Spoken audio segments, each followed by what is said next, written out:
to the BSB. This is Cool Fab Racing. This is the Cool Fab Racing British Mini Bikes Championship, the official partner series to the BSB. Hello, good afternoon, whatever time it is, wherever you are in the world. Thank you very much for joining us. This is the final round, round 8 of the 2018 Cool Fab Racing British Mini Bike Championships. We've got 3 sets of races over the course of this weekend to determine the 2018 champions, as a few classes have yet to be decided. It's all to play for. We may well have a championship decided today. We'll let you know what's going on as and when, and we've got plenty of great action to come in just a few moments time.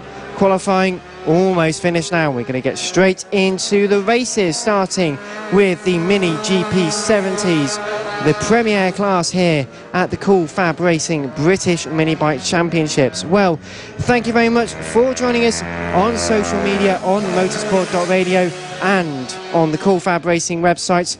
I'm Dan Marr. Alongside me, as ever, Kiko Charles, as you have been indeed for the full 2018 campaign. And the new face to many of you, thank you very much for joining us, Connor Jackson, website editor of Motorsport Radio. He'll be providing his insightful information and statistics over the next few days with us to close out the final weekend of the 2018 campaign. Well, what are you thinking? Who are you looking forward to? Who do you think is going to be champion? Well, let us know in the comments below. We'll get to reading a few of your comments in a very short period of time. But Kiko Charles, starting with the Mini GP50s in just a few moments' time. No Casey O'Gorman here this weekend. He sold all of his bikes in all 3 categories, so no Casey O'Gorman here this weekend. But that adds another dynamic because everyone else can go and really fight for a bit of fun. But this could set up some big battles for 2019. Absolutely, Mini GP50s. It's been dominated more or less every round by Casey O'Gorman. Eddie O'Shea has been able to take it to him on some occasions. We've seen other riders come good as well. Keep an eye out today. There is going to be fireworks in that class, I'm fairly sure. So Mini GP70, just one of our fantastic classes. Connor Jackson, you've been doing your research on all of the Cool Fab Racing Championships over the last few race weekends. It's quite wet here at Tattershall and it's such a tight circuit. For those who weren't tuned in earlier on to us in qualifying, it's been very challenging for the riders to make their way around, and we've already had a few taking a tumble or two. Indeed, obviously Tattershall being quite a slow circuit, especially throughout the middle section, it does catch a lot of riders out. The water that has just remained on the surface all day from the rain that was here in the morning, and I think it has started to dry up now. However, the track is still incredibly slippery, and it's really caught out a lot of riders in qualifying, and has meant they haven't had the laps or the good running that they've wanted coming into this race. Well, good running, always difficult to come by, especially here at Tattershall. Unlike Wilton Mill, where we were just 5 weekends ago, a lot of people did testing there. You don't really get much time to run around here. So as the Mini F1 sidecars use all of the time they have in their second qualifying session of the day, this is the action. This is what we are enjoying. If you're tuned in on social media, the full action for the Tattershall circuit, and as everyone gets into position ready for the first race of the weekend, very damp and very slippery Tattershall circuit greets us. The 1 kilometre circuit, very bumpy. We may be in the Lincolnshire Fens, but it is by no means completely flat.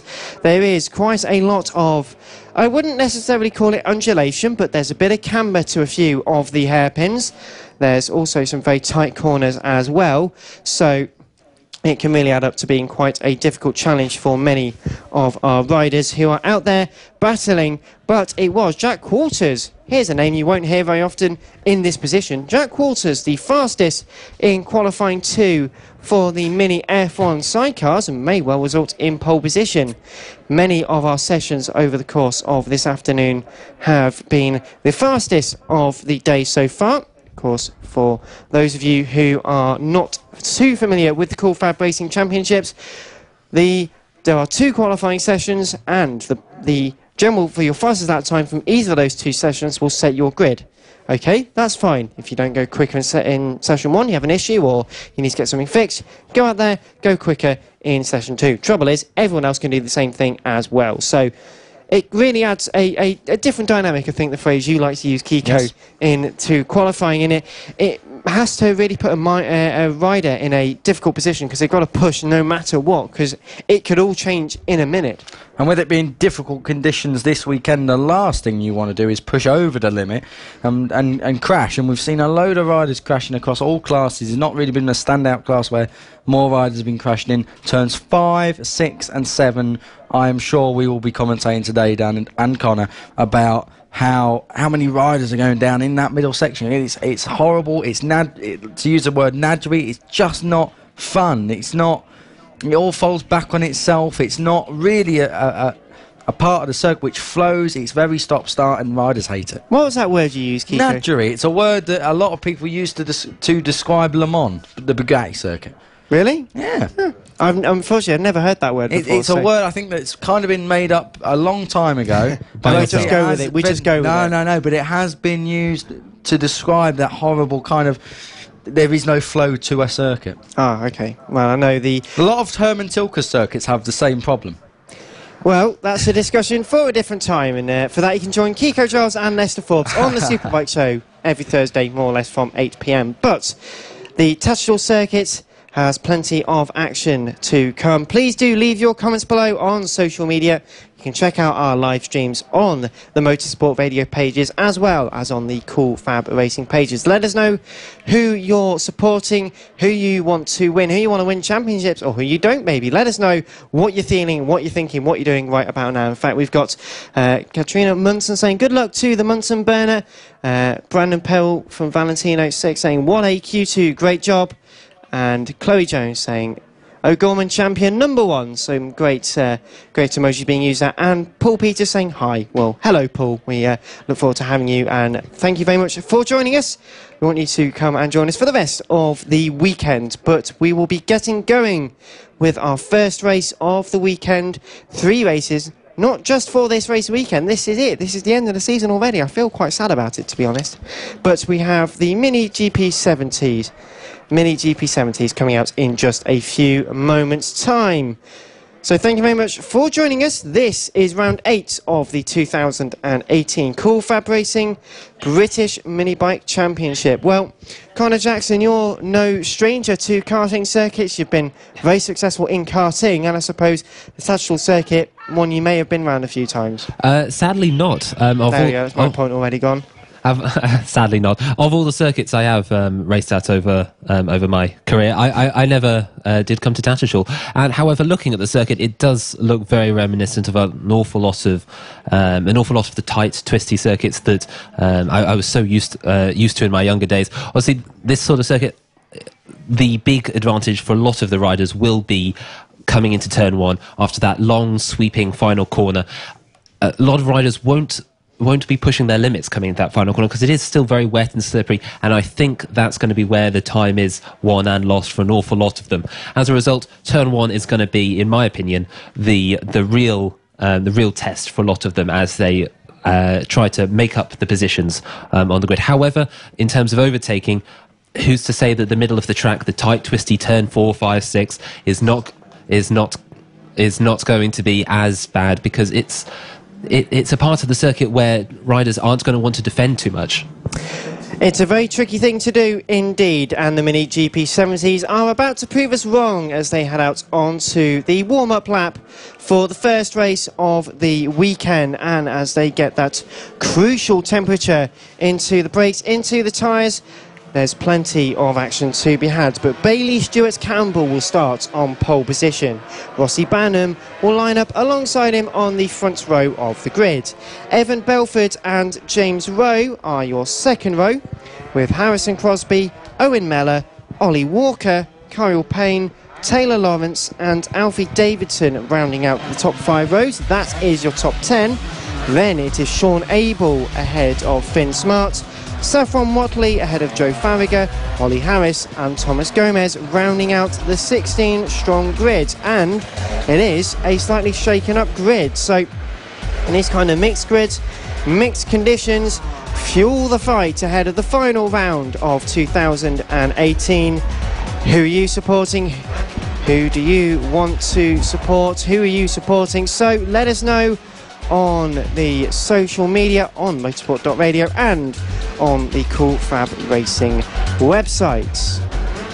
Obviously, as the riders were coming out of the pit lane, it was very interesting to see some of them jostling over positions, obviously maybe playing the psychological mind games, Dan. Well, they give it a go. Of course, in bike racing, they are allowed to pass each other on the formation laps, but this race, as will all races be this weekend, started with a green flag. There's no light gantry as they look towards turn 1. The final round of 2018 gets underway. They blast away into turn 1 for the first time. It's a very tight complex going into turn 1. They all tiptoe around, but can they make it through? Bailey Stewart Campbell gives it a good run. Rossi Banham trying to follow through, losing one position, just about holds on to third place.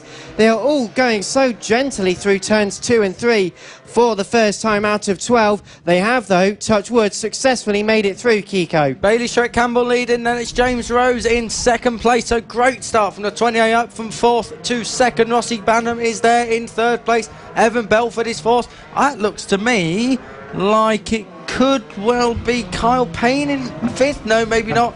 Someone is in 5th place. Anyway, can't quite see who, but we'll come round to that. I believe it is Crosby, mate. Oh, Harrison Crosby has come up into 5th place then, so we will wait and see and confirm all of that across the line. But Bailey Stewart Campbell now, that Casey O'Gorman is not in the Premier class of Cool Fab. He's streaking clear at the front. So Bailey Stewart Campbell, James Rose, Rossi Banham, Evan Belford, Harrison Crosby, as you quite correctly said, Connor, there in 5th place. Owen Mellor 6th, Sean Abel, Ollie Walker, Finn Smart and Alfie Davidson complete the top 10. But Bailey Stewart Campbell is clearing off. And he might be clearing off. Rossi Banham's going backwards down to 4th place, losing the position going into turn number 1. So Evan Belford, who ran very well here at the first round we came to a couple of months ago here at Cool Fab, well, up to 3rd place already on the coattails of James Rose by turns 4 and 5.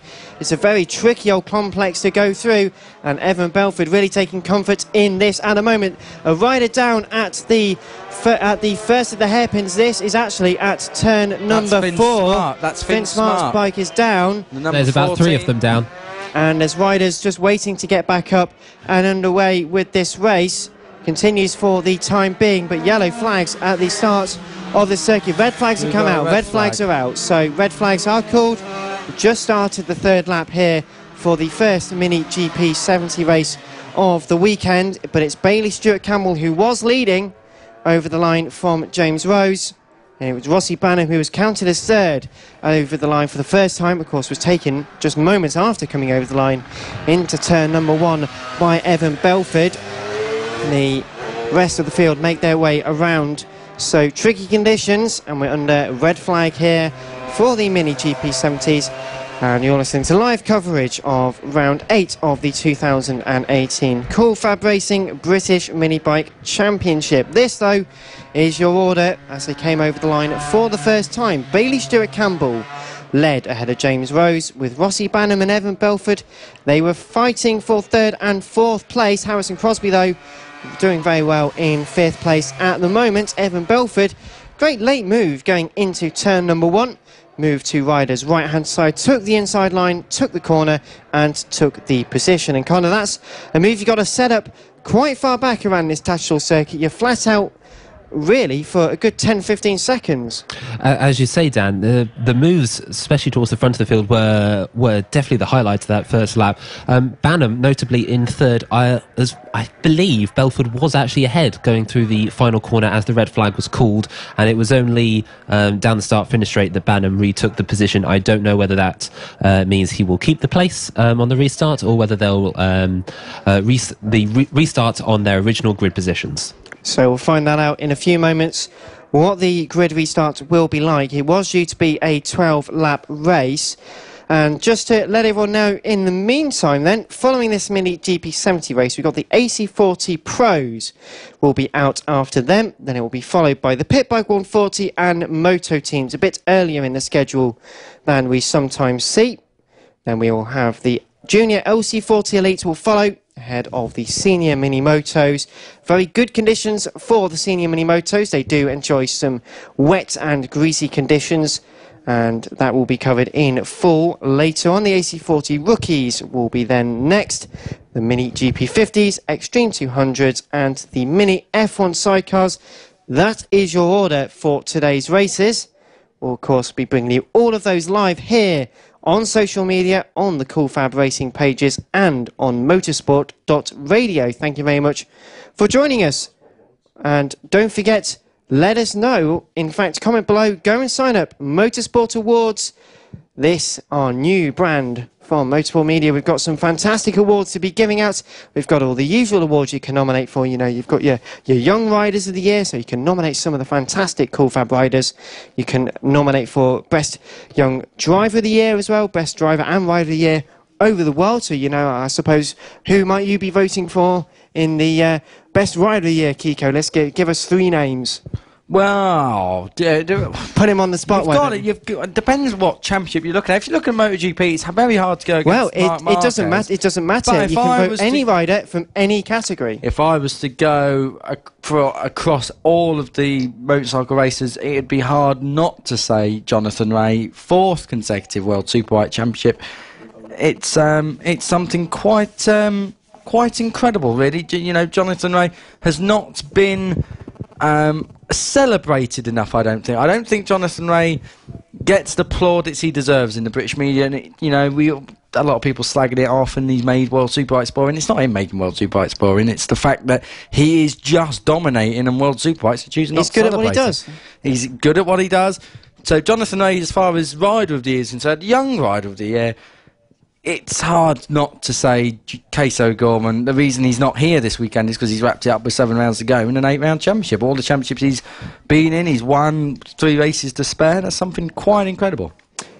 Well, get your nominations in over to the Motorsport Awards. Some fantastic time and fantastic. It's at the moment in the stage where you can just put any of the names down, but it's not just all those normal people. You know, we don't just vote for those kind of things. We've got special awards for Best Marshal of the Year. We've got maybe it's Best Organiser of the Year. Let us know who you think has gone above and beyond for their championship and their series or their particular circuit over the year, how they've given effort. They've also given lots of different stuff for best media campaign, best marketing campaign. If you've really enjoyed an advert maybe, or something that a team have put on and done, you know, you can vote for that. Best new team of the year. You know, if you look across everywhere else, you know, can do. Yeah, there's all sorts of different awards. Many awards. There's best for all sorts of machinery. Best race bikes, best road bikes. Same for the car side. Commentators of the year. We're not eligible for that. We're not eligible, as we have to add, because we're part of the Motorsport Media Group. There is awards as well for best journalist, one that's very much an unsung role in motorsport, for maybe someone who's found a particularly interesting story or really got you engaged in some way. Let us know.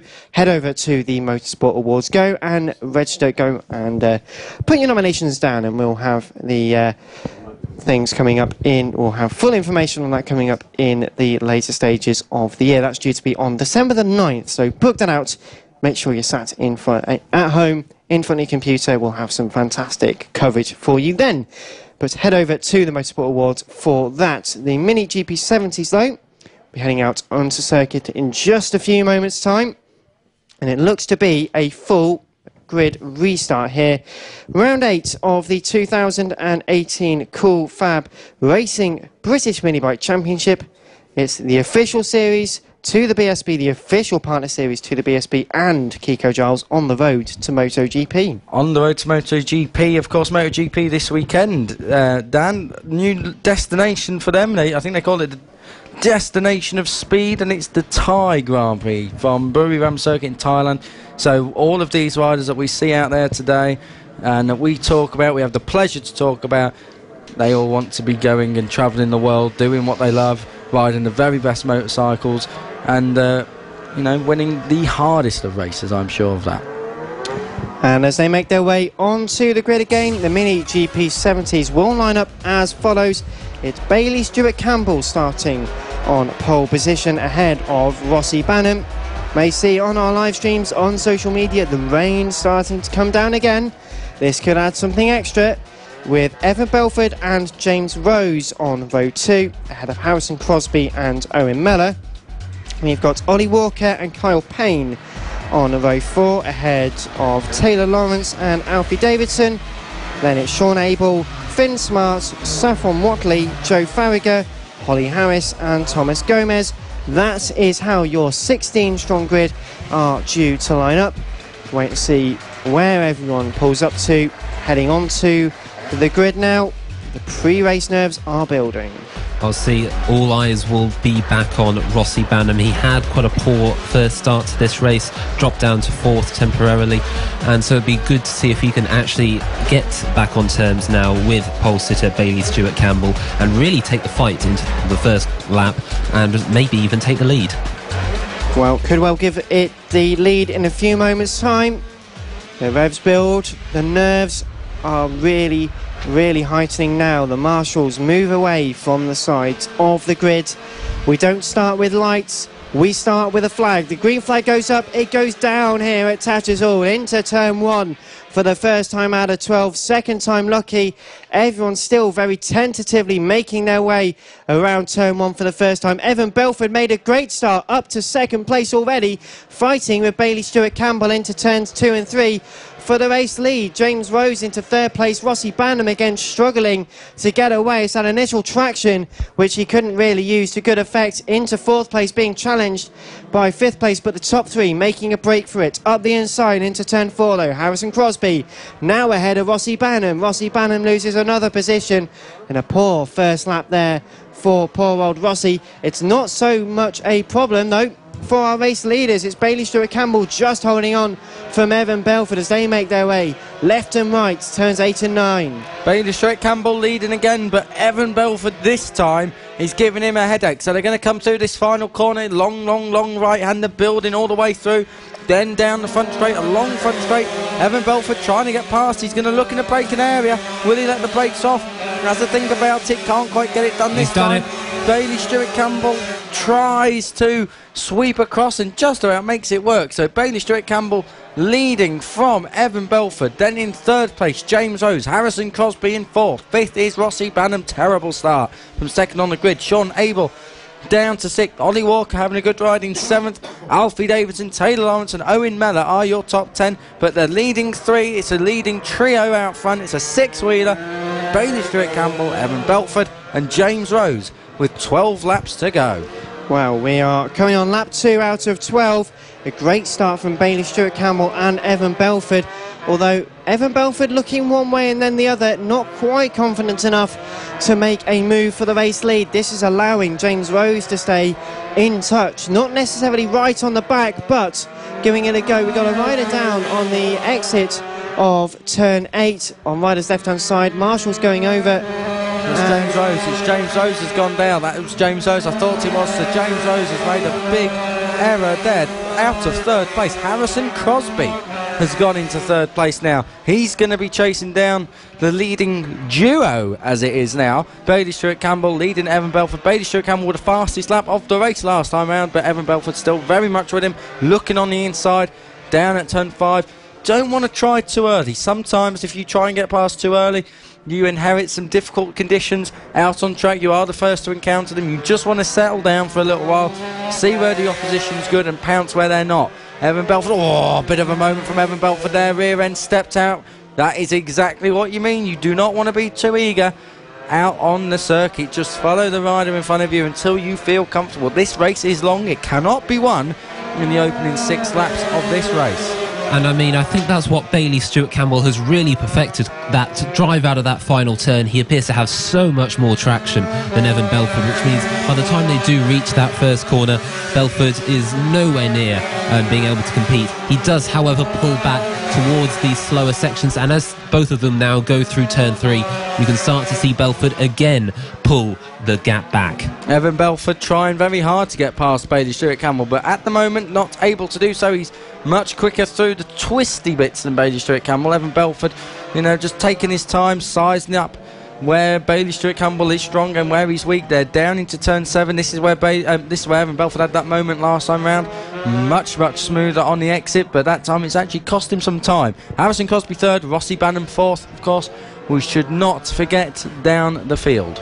I mean, the one issue both leaders are going to have coming up is traffic. They are approaching Thomas Gomez, who unfortunately did stall on the start. As a result, he did start half a lap behind everyone else and has started to fall back. But as it looks, I think Thomas has just moved out of the way, but I think that's just hindered Belford ever so slightly in his attack on the leader. And well, Evan Belford still pursuing that battle with the Bailey Stewart Campbell. The two race leaders separated just 9/10 of a second over the line that last time. Harrison Crosby remained in third, 12 seconds behind, now 13 seconds behind. I am not making that up, ladies and gentlemen. But Rossi Banham in fourth place at the moment. Alfie Davidson in fifth, ahead of Taylor Lawrence and Ollie Walker. Owen Mellon and Sean Abel making progress ahead of Saf Watley, with Joe Farragut, Thomas Gomez and James Rose, your 13 runners so far. The two race leaders slightly extending their gap. I mean, what should be noted with Crosby in third place is that he's not particularly slow. In fact, fourth place Banham is the one appearing to hold up the charging. Alfie Davidson actually now up into fifth. But it's really just the pace of the front two, Belford and, of course, leader Stuart Campbell, who are really just breaking away from the field. Well, they're the only two into the under the minutes. Everyone else is in a 1-minute one, whereas these two, Bailey Stewart Campbell, fastest lap, that last lap of 57.954, is now 1.9 seconds ahead of Evan Belford, doing a 58.982. Harrison Crosby's best lap and fastest lap was that last one, a 1-minute 1.083. That's a good few seconds quicker. That really does tell. Gap is extending between your two leaders, though. Bailey Stewart Campbell has started to pull clear of Evan Belford, so Bailey Stewart Campbell's prowess in these difficult wet conditions is obviously overpowering Evan Belford at the moment. We've got 8 laps to go. It is not over just yet. It never will be until the checkered flag. But at the moment, Bailey Stewart Campbell's got a healthy lead. It was 1.9 seconds. We've got Ryder down on exit. We're not sure where that is. The bike has actually gone more or less onto the other side of the circuit, so that we need to retrieve that. Marshall's running frantically to get that up. We're not sure who that is, but the rider is up and okay, shaking his head, obviously not very happy with that. But Bailey Stewart Campbell had a 1.9 second lead. He's now 3.2, and that looks to me like Taylor Lawrence is having a go at Rossi Banham. Did he get him on the inside? And down has gone, as a rider gone down on the start finish line. A rider's gone down. The bike sounded like it was cutting out going towards the start finish line. It just sounded like the gearbox had went or something, because it just dropped. The sound just dropped, and then the bike just collapsed from under him, unfortunately. And there's more news as well. Rossi Banham up into third place now. Was fighting in fact, with Harrison Crosby. Harrison was ahead, got past going into turn 1, now repassed into turns 3 and 4. So it is all changed for that third place. Marshall's over to the incidents at the start finish line, and the race leaders though are making their way past them and over turn number 1. Bailey Stewart Campbell with a 7-second advantage over Evan Belford. So Bailey Stewart Campbell is absolutely clearing off here. He is just incredible. In fact, Evan Belford, we've got yellow flags, waved yellows. Oh, is that maybe Saf Watley? Yeah, I think you're right there, Dan. Saffron Watley has gone down. That is a disaster. Bailey Stewart Campbell just negotiates the area. So as we come through, the gap will extend now.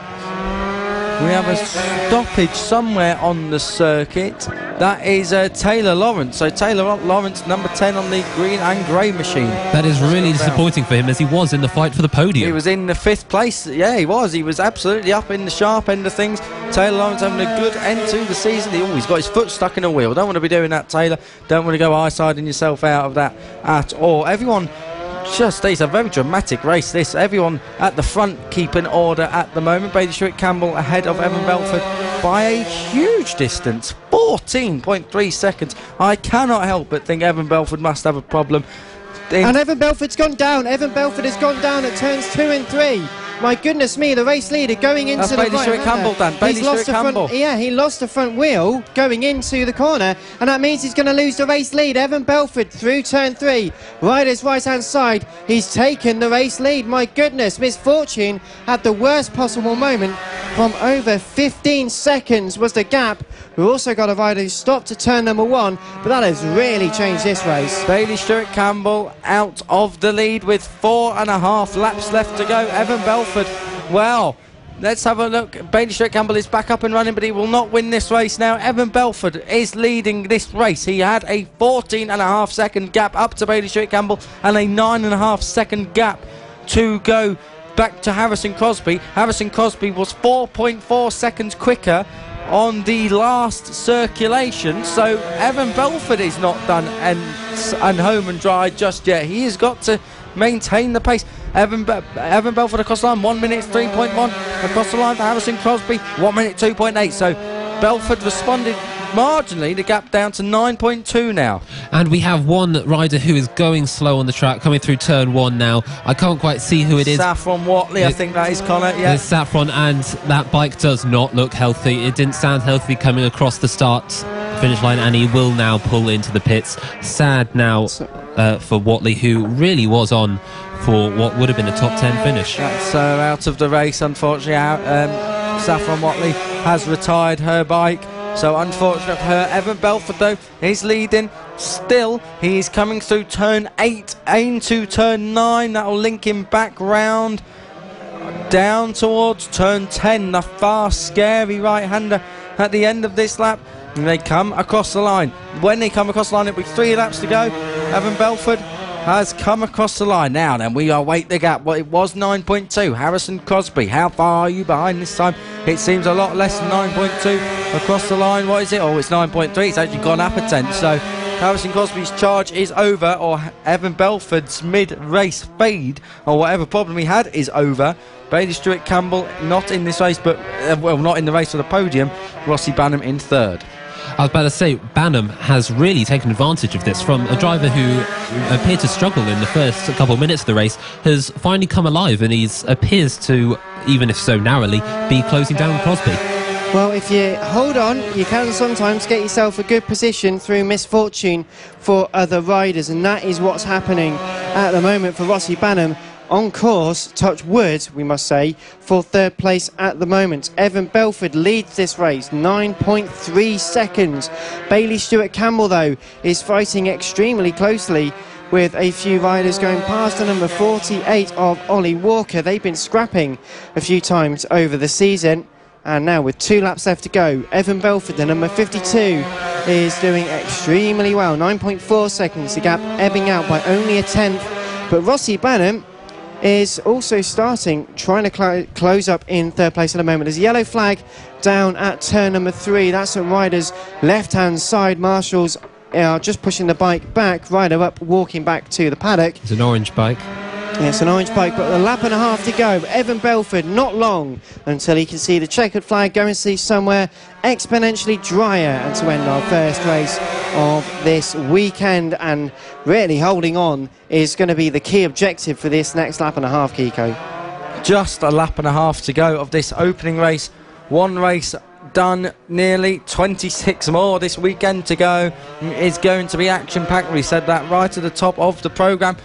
Coming to the final corner, Evan Belford is looking like a winner again here in Cool Fab 2018. He may not be able to get the championship, but on this final lap, Evan Belford is looking for a race win, and what a race it's been. We've had another rider that slid off at turns 2 and 3 on a transition going into turn 3. They're up and talking to the marshals, waving their hands. They're not quite sure. I think they were about to restart this race, or rejoin this race anyway. They're passed out by the race leader, Evan Belford. 1 minute 2.8 was the last lap, really slowing down. He doesn't need to push so hard compared to his 58.228. The fastest lap for Evan Belford of the race. It's not the fastest lap of the race. That goes the way of Bailey Stewart-Campbell of a 57.8. But Evan Belford, just 3 corners left until the end of the race and to see the checkered flag. Evan Belford cruising home. What a race this has been. I bet he didn't think when he was 15 seconds back that he would be winning this, but Bailey Stewart-Campbell's error at turn 3 has meant that Evan Belford will kickstart the final round of Cool Fab Racing in 2018 with a win. Good stuff. Evan Belford takes the win. 2nd place should be Harrison Crosby. Barring any errors, he comes through nice and cleanly. Harrison Crosby will be second, and he stands up and salutes everyone with that. Much deserved. And in third place, Rossi Banham wheelies over the line, started second and fought back up to third, having had a difficult start. We're just waiting on Bailey Stewart Campbell to come through. He should be the next rider through. Yes, he is in fourth place. Ollie Walker is in fifth. Sean Abel should be sixth. But an eventful race then at the front. Evan Belford inheriting the lead and never losing it. A race win for Belford. It took us 2 attempts, but the first race of the weekend, the Mini GP70s, proved to be yet another example of why this is Cool Fab Racing's premier category. The race start, it was challenging between Bailey Stewart Campbell and Evan Belford.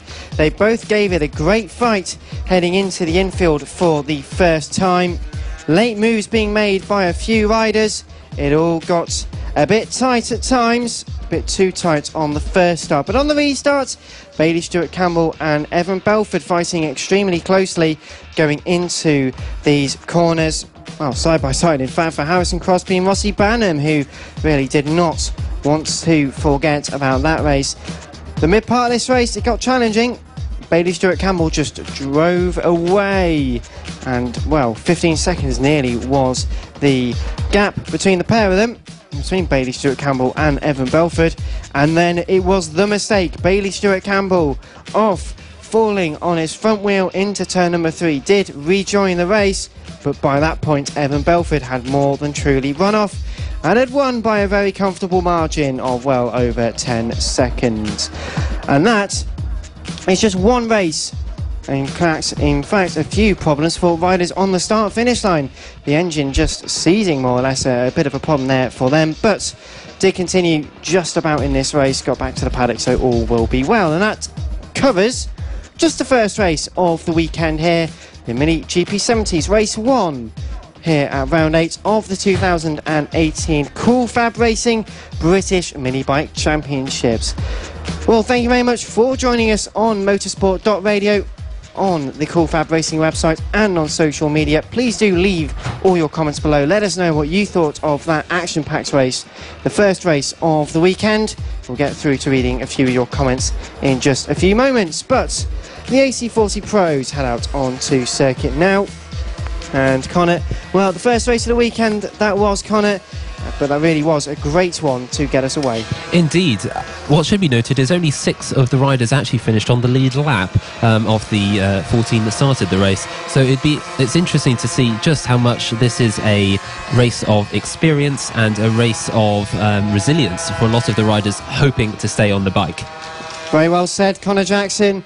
And the AC40 Pros head out on to circuit now. They will line up as follows. It's Mason Foster and Sullivan Mounsey on the front row of the grid. Great to have Sullivan Mounsey moving up to the slightly more powerful class this weekend, as well as in the AC40 rookies. Johnny Garnes and Clayton Edmonds is on the second row of the grid. Ronnie Harris and Luca Hopkins are on row 3, ahead of Ethan Sparks, Harrison McKay, Troy Jeffrey and Jamie Woodcock, with Jada Howe, Taylor Stewart Campbell, Greg Marshall, Keaton Payne and Jacob Stevenson. That is your top 15. They are your riders in this race, and well, the whole season, as you always say, Kiko Giles, as we both always say, it has been the battle between Sullivan Mounsey and Troy Jeffrey for third place, because it's been Johnny Garnes and Mason Foster. That is your battle for the championship, and well, it's not quite been decided, but it's 5 points in it, and a win would be enough. If Mason Foster was to win, Johnny Garnes was to be second, Mason Foster would win the championship in this very race. But it's 9 laps until we can think about much of that. We'll cover that in the race as it happens, but the marshals move away from the sides of the grid. The green flag goes up, it's held, it goes down again. A few riders trying to go forward a bit quicker than they need to, but as the race is underway into turn 1 for the first time, Mason Foster gets a very good start, but Sullivan Mounsey challenging in there side by side, going into turns 2 and 3 for the first time. Look who's leading though, it's Johnny Garnes. Johnny Garnes, we said he'll look to try and take the lead from third on the grid, and he has done absolutely that. He needs to do absolutely that. He needs to beat Mason Foster to keep this championship alive. And in a dodgy, wet circuit here at Tattershall, Johnny Garnis leads this race from Sullivan Mounsey. Third place is Mason Foster. Fourth place we have Clayton Edmonds, then it's Ronnie Harris. But big news there for the championship. Johnny Garnis has got to jump on his biggest title rival. Well, he definitely wants those 5 points for himself, doesn't he? It's going to be a challenge if he's to actually overhaul Mason Foster's total points score. But if he can delay it, at least for a couple of races, that will have been job done. And it's really very well deserved. But Sullivan Mounsey leads well in there. Johnny Garnis second ahead of Mason Foster. There are your two title protagonists. Sullivan Mounsey, fantastic in this weather and really knows how to place the bike. The rain starting to come down heavier now, the wind picking up, it's darker, and Johnny Garnis is using every single move in the book to try and defend for Mason Foster. There's 9 laps in this race. This is lap 2 out of 9. There's a fair old lick of this race to go.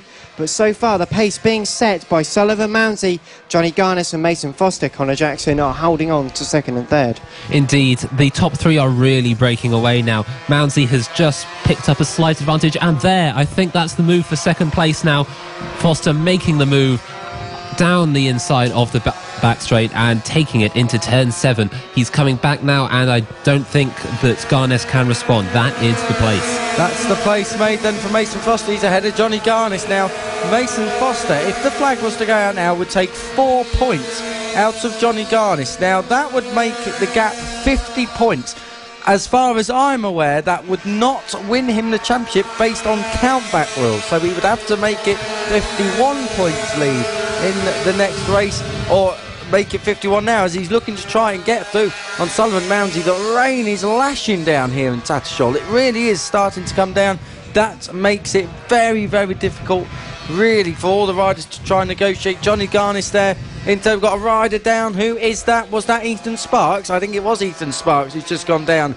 That was out of 7th place. So Ethan Sparks gets back up and goes again. Out front now, Sullivan Mounsey just ahead of Mason Foster. Johnny Garnis has well and truly dropped off the back at the moment, but Mason Foster looking to wrap up this championship in style. He's alongside Sullivan Mounsey. And he's through. And gets by turn 1. Didn't even need a braking area then. Well, that's fantastic. Late move. Mason Foster, rider's right-hand side, dives up the inside so confidently.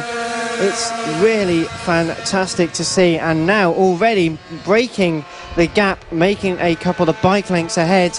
Sullivan Mounsey, the wet weather specialist, is not really able to respond. Such is the audacity of the move. But into second place. Third place with Johnny Garnis, holding off very lonely, but starting to be closed in by Clayton Edmonds. Ronnie Harris being challenged by Luca Hopkins. That's the battle for 5th place, and one of the closest at the moment as well. I mean, the issue for Johnny Garnis in a minute is he is just falling back from that lead too. I said at the start that the front 3 had taken advantage, but I think the rain has really played into Garnis's issues now. He's started to fall back into the midfield, as we do appear to have another rider off out back. I can't quite tell who that is at the minute. Yeah, well, we're not sure at the moment. The marshals, they're standing up and they're about to get on the bike. Marshall just trying to restart their bike, but yellow flags into turns 2 and 3. Mason Foster with the fastest lap, 55.952. Fantastically, almost a second quicker than Sullivan Mounsey's fastest. And crucially, 1.171 now ahead of Sullivan Mounsey. The gap building now. We're on lap 3 out of 9. We've got 6 laps left to go. Got Johnny Garnis doing lapping in a 58.6 now. That was 9 tenths slower than Clayton Edmonds last time round, so Clayton Edmonds is catching Johnny Garnis here. It is a shame for Johnny Garnis. He was leading this championship right up until that broken collarbone at round 5. The second half of this season not going the way he needed it to go, really. So Johnny Garnis under massive pressure from Clayton Edmonds. They come into the last corner now. Clayton Edmonds pulls to the inside. I don't think he's going to be able to get past Johnny Garnis just yet at turn 1. Garnis holds on, but Mason Foster is your race leader. Sullivan Mounsey last time around 4 tenths of a second slower. So Mason Foster's pulling out, but the rain is properly coming down now. That is going to interfere with everyone out on circuit. and it's really going to start closing everyone up once again as they have to rediscover the grip that wasn't even there this morning. It was wet, but not terrifically so in this morning's qualifying sessions. It's much more challenging now. You have to counter the understeer. Clayton Edmonds really trying to give it a go, but Johnny Garnes catching a bit of understeer through turns 6 and 7. Left and then right turn 8, 2 right-handers 8 and then 9. There your final 2 corners. And Clayton Edmonds has got to focus on getting the slipstream out of the final corner, over the line. They're making their way over the line now. He's going to try and give it a go. Is it going to be up the inside? Not quite. Making their way up the inside. Did he make the position? I think he did, actually. We've got a rider down on the far side of the course. That's Ethan Sparks again, I think, out of 8th place. So Ethan Sparks has gone down Marshall's Go and run to help him. 4 laps to go. And Mason Foster yet again still in the lead from Sullivan Mounsey. The gap is hovering, though. Both are doing more or less exactly the same lap times, although visually Sullivan Mounsey looks like he's closing up a bit, so we'll wait and see. I should say, though, despite that recent down from Sparks, it has been an incredibly clean race from a lot of the riders. Oh, you've just cursed it. Connor down has gone Clayton Edmonds. Would you believe it? I'm so sorry, Kiko. You've done my job. He has gone down. He's lost 2 positions, and I don't think he's going to be very happy about that at all. I said this over 12 months ago to Kiko Giles, but Connor Jackson, welcome to the world of commentary. That is your first curse of the commentator. And one might suggest again. One might suggest it is not your last either, but Mason Foster is now plugging every single thing he can into his ears to ignore what we're saying, storming off to the lead to the tune of 1.6 seconds now ahead of Sullivan Mounsey. Johnny Garnes and Luca Hopkins are 3rd and 4th, with Ronnie Harris and Clayton Edmonds now getting involved for 4th, 5th and 6th. Mounsey, as I thought, is catching Mason Foster. They've got traffic to come. There's another rider down. We're not sure who that is. Back on his way again, but Mason Foster gets through the traffic. Sullivan Mounsey has not given up here.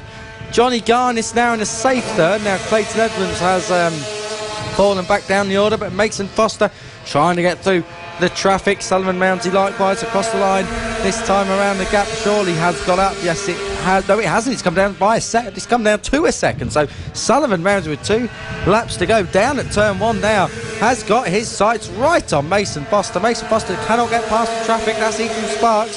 So Mason Foster maybe not going to be the champion in this class at the moment. Mason Foster almost hit Ethan Sparks there through turn 4. That is a risk he doesn't need to take. He's now on the inside of Ethan Sparks. My goodness me, that was very, very dodgy indeed. Sullivan Mounsey now has the joy of being stuck behind the traffic, but Mason Foster almost threw it all the way.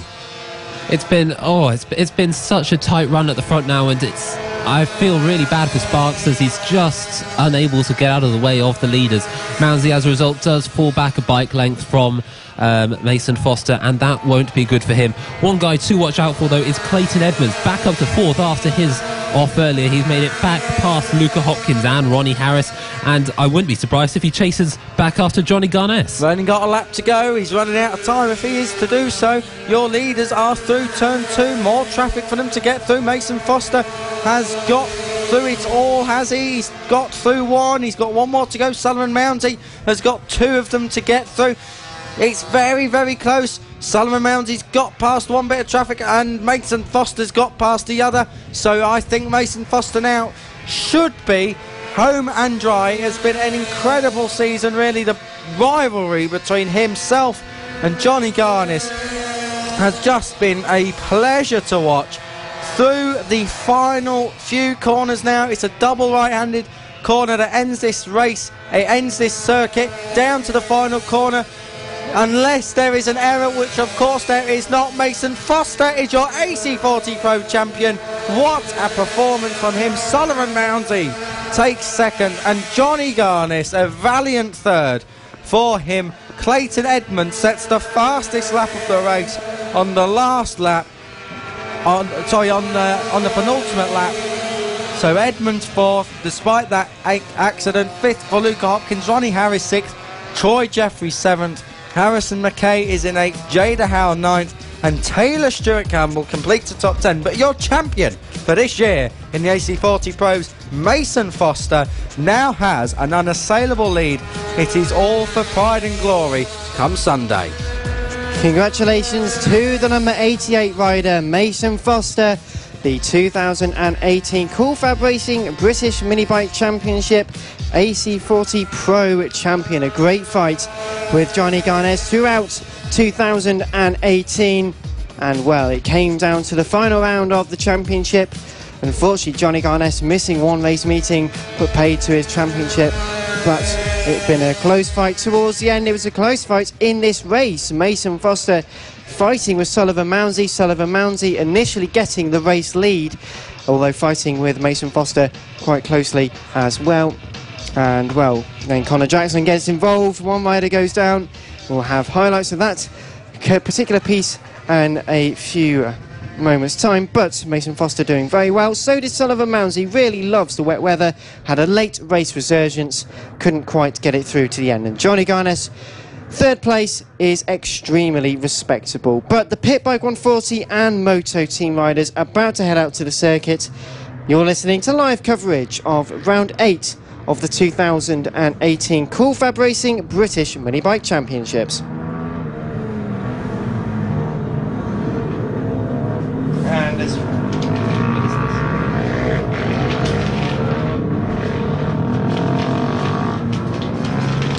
so AC40 Pros have been decided. The Pit Bike 140 and Moto team riders make their way onto circuit.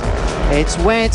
The sun's starting to come out now though, and the AC40 Pros had a bit of a rain cloud. This is going to be a bit more difficult with a large amount of torque aboard these machines, but Kiko Giles, it's going to be an interesting grid.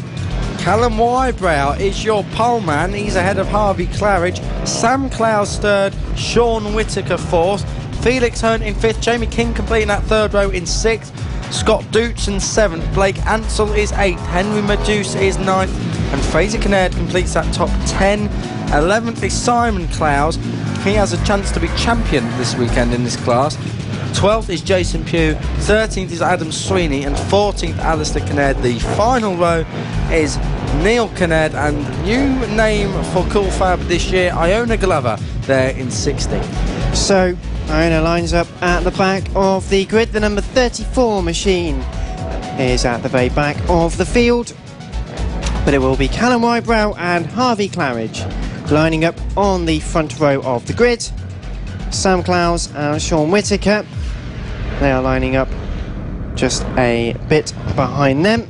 Scott Dootson in 8th place, that's your leading Moto team rider. We've also got Simon Clowes, an uncharacteristic 11th place, a little further down the order than Simon would like. But the revs build, the green flag being prepared. They look towards turn 1. The clutches are at biting point. The racers, nerves on edge as they get underway once again at Tattershall. This is the first race for the Pit Bike 140 and Moto teams. Into turn 1 for the first time. It can all get a bit tight here. There's a bit of contact between quite a few riders.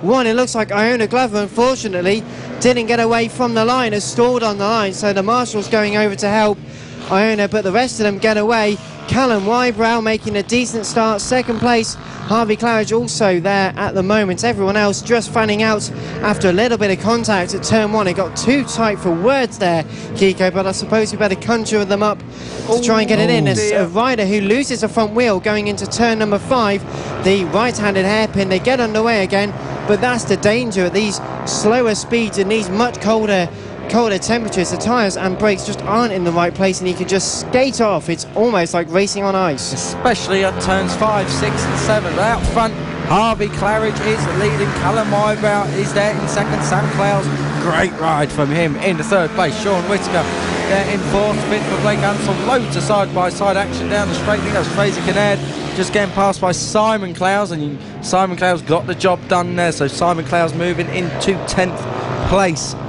there, but out front it is between Harvey Claridge and Callum Wybrow. Who is it going to be from those two? And making their way through 4 and 5 once again. This is a 12-lap race. We've completed lap 1 on lap 2 at the moment. The two race leaders between Harvey Claridge and Callum Wybrow, they are very close. So with 3 tenths coming over the line, they're about a little bit longer, maybe 4 or 5 tenths into turn 9 for this second time, but 133 getting involved with the Canards. Simon Clowes fighting with the Canards in Moto Team, as we have had throughout the entirety of 2018. That's not going to change in these 3 races. Harvey Claridge with the fastest lap, 1.2 seconds ahead of Callum Wybrow, 53.766. Claridge is something superb in that middle sector where it all gets a bit tight and twisty. I've got to say, he is absolutely flying through that middle sector. Callum Wybrow is able to hold on to him through the fast sweeping corners that open this lap, but Harvey Claridge really has got the middle section sorted out. The gap is 1.2 seconds at the moment. 1.2 seconds, is that all? I'll tell you one rider who has really made advantage in the last couple of laps. It's Felix Hearn. I think he was the driver that went off on the first lap down at turn 5, and as a result he's really worked his way back at the field, now up to P9, and I think he's on a roll. Fraser Kinnaird, a great rider there, and well, making much progress. Has had some fantastic scraps throughout 2018, Kiko. Yep, Felix Hearn there started 5th, as you say, Connor, got pushed back at the exit of turn 1 onto the grass. He's now back up into 8th place. He's got ahead of Jason Blue, so he's making progress all the time.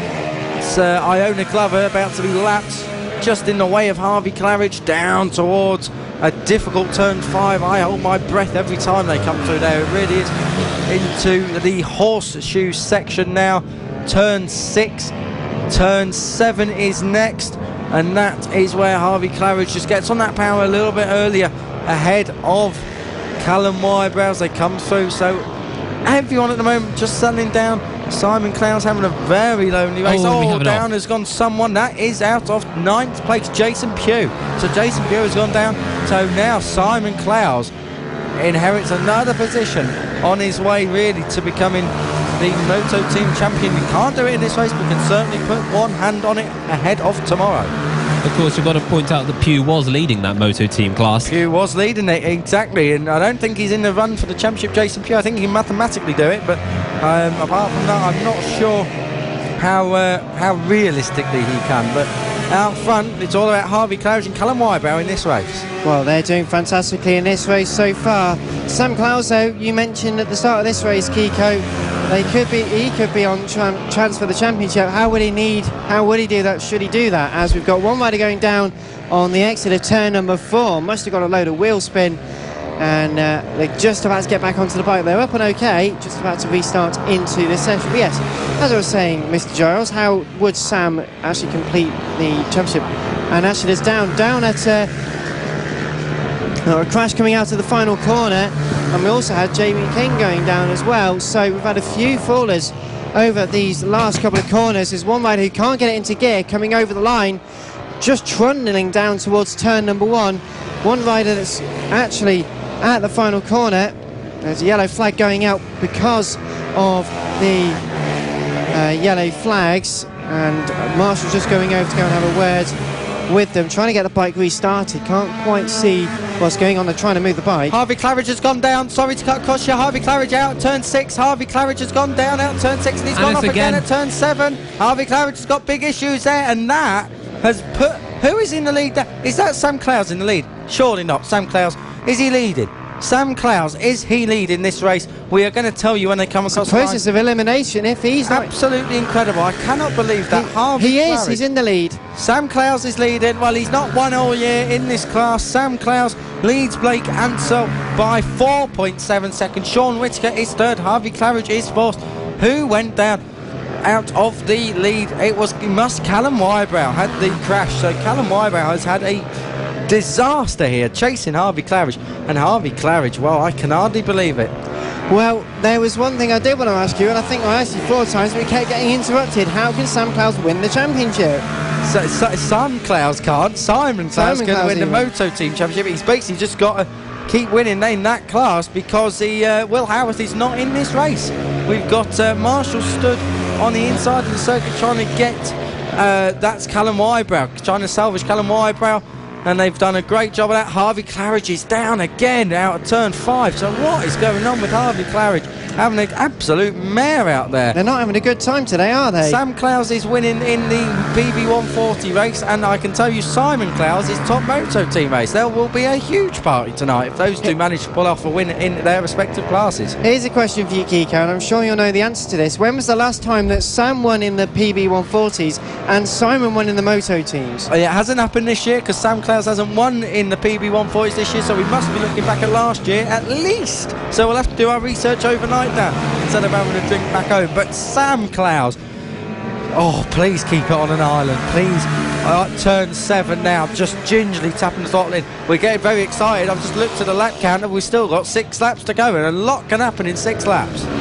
I mean, the one rider I said to keep an eye on earlier, Felix Hearn, guess where he is? 5th place, working his way back up the order after his first lap mishap. Back where he started. Indeed, and it's really the forward momentum for him now. If Claridge is really struggling on that bike, then it could be a case of getting Hearn on the podium. We'll have to see how far he can get, especially on the chase up to Sean Whittaker, who now runs 3rd.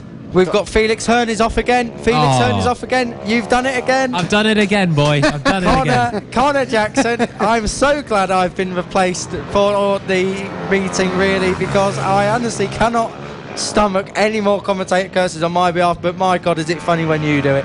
Unbelievable. Felix Hearn, he's the one with the glasses, and it's not me, is all I'm saying when you see him in the paddock. Unbelievable. Sam Clowes then leading this race. Blake Ansell is 2nd. Sean Whittaker third. I tell you what, you would have got brilliant odds on that for a podium.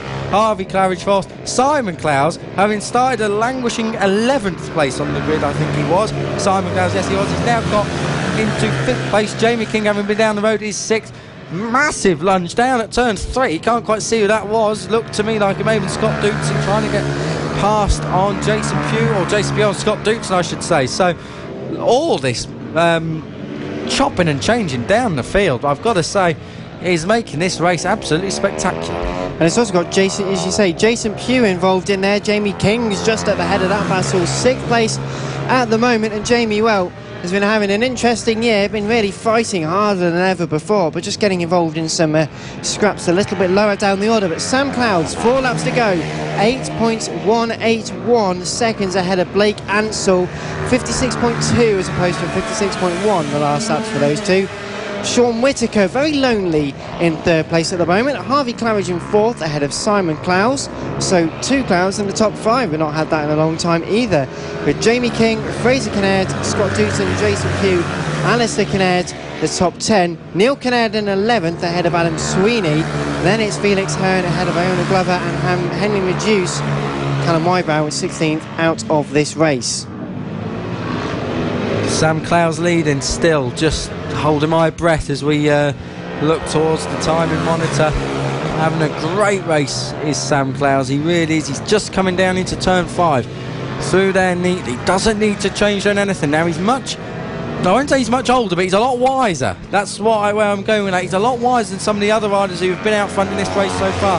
He's got the experience, he's been here before. We've got riders down. That is, oh, it's not Felix Hearn again, is it?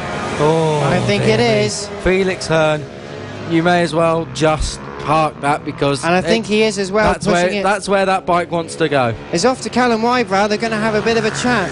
Probably something along the lines of, your tyres got no grip either, mate. No, mate. The only tyres that have got a grip on this circuit are the ones lining it, and that is just exactly what, really, Felix Hearn did not need. So unfortunately, Felix Hearn went down to 9th, back up to 5th, and then back into the tyre wall. But Sam Clowes is still your leader.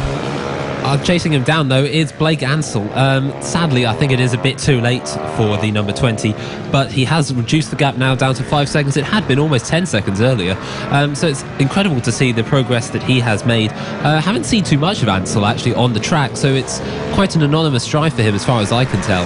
But a rider off on the edge of turn number 3, can't see who. Oh, please don't tell me. It's not, no, it's not. You haven't got anything wrong, don't worry. It's not Blake Ansell. I'm not quite sure who that is. 31 or is it 83? 80. As we've got a rider going down at turn 6 as well, losing the front going in. Who is that? That is... can't see. Is that Claridge again? Is that Harvey Claridge again? I'm not sure. It's someone with fluorescent orange wheels, so it more than likely is. But we are on the last lap now. And, well, Sam Clowes coming down into turn 5 here. Just got to keep it neat and tidy. Don't do anything too silly. Please. Through 6. Just tapping in the power. Gently down into turn 7. He'll get on the left-hand side, right out to the edge of the circuit. Don't want to be going on those white lines. So Sam Clowes is going to do something he hasn't done all season. He's through the final right-hander now. He will come through. Sam Clowes is going to win the opening Pit Bike 140 and Moto Team race here. Sam Clowes takes victory. His dad is only just coming through turn 3, so we'll come to the Moto teams when we get to them. Blake Ansell is there in 2nd place. Sean Whitaker, we are expecting in 3rd. He comes across the line. 4th, we are expecting Harvey Claridge, and then we've just got to take you through for the Moto team race. Harvey Claridge is coming to the final corner now. He is into 4th, yes, so Harvey Claridge throws away a race win, a potential race win.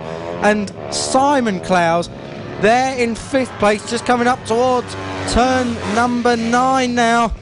Coming through, short burst, down towards turn 10. I think he can hear as he's celebrating already, but does he know his son's won as well? It's a Clowes double. We've not seen that all yet. Look how happy he is. He will take back the lead of the championship. The Moto Team Championship is back on track for Simon Clowes, but your top 10, Sam Clowes takes the Pit Bike 140 win ahead of Blake Ansell and Sean Whitaker. What a podium that is. 4th place for Harvey Claridge, 5th place for Simon Clowes, 6th place Jamie King, Scott Dutz in his 7th, Jason Pugh 8th, 9th place for Fraser Kinnaird and Alistair Kinnaird there in 10th, Adam Sweeney, Neil Kinnaird, Iona Glover, Felix Hearn, Henry Maduth and Callum Wybrow. There's your 16. But I must say though, the final 3 not finishing. Felix Hearn, Henry Maduth and Callum Wybrow, all DNFs. Quite a big highlights package for the first Pit Bike 140 and Moto Team race of the weekend. It started out, would you believe, Callum Wybrow and the fight between Harvey Claridge. They were fighting for the race lead. Then, first of all, Callum Wybrow drops out of the race lead.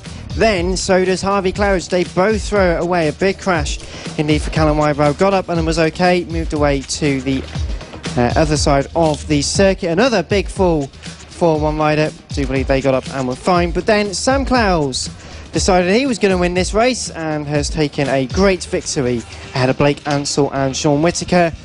And to boot, it was Simon Clowes in the 5th place in the end, did take the race win in the Moto Team category. So a very, very happily made up family there. Lee Clowes Marshall just coming past our country box window and very happy with their family members having taken successive victories for the first time in 2018. And well, great news.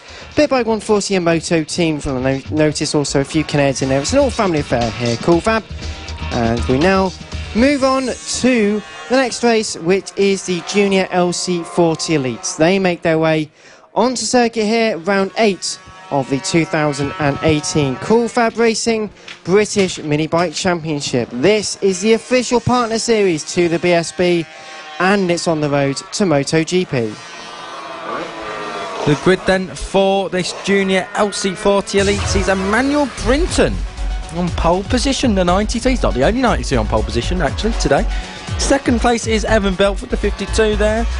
Ryan Hitchcock in 3rd. Mason Foster 4th, looking now to go out of the Junior LC40 Elites in style, having wrapped up the AC40 Pro Championship just under half an hour ago. Joe Farragher 5th, Sullivan Mounsey there in 6th place. Josh Bannister, what can he do from row 4? Johnny Garnis out with a point to prove in 8th. 9th place, Luca Hopkins. Bailey Stewart Campbell 10th. And on that final row, James Cook and Troy Jeffrey. Keep an eye out for Johnny Garnis. We saw in the AC40 Pros he is a very, very fast starter. And if Sullivan Mounsey can make it work from 6th on the grid, he may well be a fun runner too. Who knows? Who knows? Well, we'll find out, especially in a few moments' time. We are about to get on the way then for the Junior LC40 Elites. They make their way onto the grid and they make sure all the revs are rising, everything's still running as intended. Of course, it is still quite cold out there and it's slowly building up to the end and start of this race. And Connor Jackson, your very quick thoughts then before the start of this race. Well, obviously all the momentum I think has to be with second place Evan Belford. Obviously after that spectacular opening race we had earlier on, which of course Belford won, he will be really looking forward to this race, as I think we're just about to get going. Marshall's moving to the sides of the track. The revs start to build. The damp may have wetting the circuit. It's not really dampened our enthusiasm. We get underway with the first Junior LC40 Elite race of the weekend. A great start from the second row. Mason Foster and Ryan Hitchcock both trying to get involved there, but through the first few turns for the first time. Emmanuel Brinton down to third place, right around the outside. One of our riders, Evan Belford, trying to get stuck in at turns 3 and 4. One rider slides off also at turn number 3. They're up and back, about to rejoin this race, so that's fine. 9 laps to go. A good start from the front few rows. Belford leading Ryan Hitchcock then. Emmanuel Brinton there in third. Mason Foster fourth. Johnny Garnis, we said keep an eye on him in fifth. We also said to keep an eye on Sullivan Roundsey, and he was your rider who went down at turn 3. So Sullivan Roundsey, unfortunate there, started 6th and is now stone last. But as they come through the final corner for the first time, Evan Belford is leading this race across this championship, already sewn up because Casey Gorman has it. They are side by side down into turn 1. Ryan Hitchcock looking to outbreak Evan Belford, and he's done it. Good move. Ryan Hitchcock on the brakes leads this Junior LC40 Elite race by quite some good distance, considering he's only been passed for 2 corners. So Ryan Hitchcock is clearing off already. Can Evan Belford respond?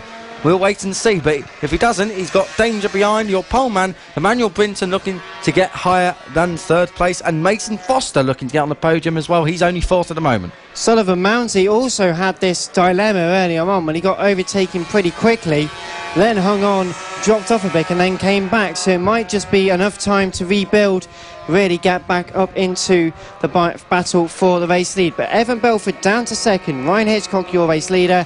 We've got Sullivan Mounty on the floor again. He's back up and on the way. And yep, so they're just trying to get the bike restarted. Sullivan is up and walking, just working with Father Simon. A happy coincidence. They're both working together to get the bike underway, but yellow flags at turn 4. Nonetheless, Ryan Hitchcock with the fastest lap, 52.659, 1.3 seconds ahead of Evan Belford. Emmanuel Brinton still on the podium as well. I believe we do have an overtake for 5th place on the start-finish straight. Joe Farringer managed to get past Johnny Garnett on the run down into the first corner.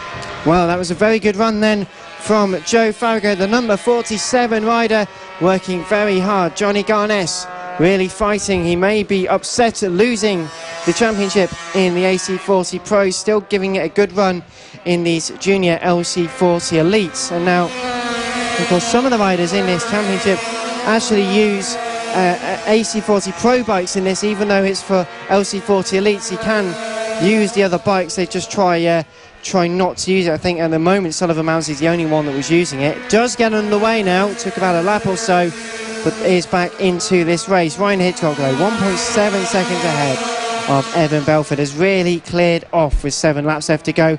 The closest battle at the moment is between Bailey Stewart Campbell and James Cook in 7th and 8th, as well as Josh Bannister. So it's a 3-bike battle for the 7th, 8th and 9th, making their way into turns 3 and 4 now, through the right-hander and up towards the short sprint before the left-handed hairpin, the first of them in the infield section. Ryan Hitchcock leading very, very well. Should point out that Ryan Hitchcock supported by the Moto Rapido Ducati team. All we have a rider down is now, that would look to me James Cook. That was James Cook who's just gone down there in between Bailey Stewart Campbell and Josh Bannister. James Cook is up and okay. He's back on his way, but we were saying Ryan Hitchcock supported by the Moto Rapido Ducati team in British Superbikes. That's how highly rated he comes. So that team, obviously a very successful team lately with Tommy Bridewell's success. So Ryan Hitchcock on the road to BSB as we got a rider down at turn number 1. Who is that? Emmanuel Brinton. Looks to me like Emmanuel Brinton. The 93 is out. He had been running third, of course, and that will be a massive disappointment for Brinton, who, of course, even started on pole position. So it's not just a third place is losing, but also that good performance he put in qualifying, sadly, has now all gone. And it means a podium as well for our new champion in the AC40 Pros, Mason Foster. He moves up to third place in this race, which is good news for Mason.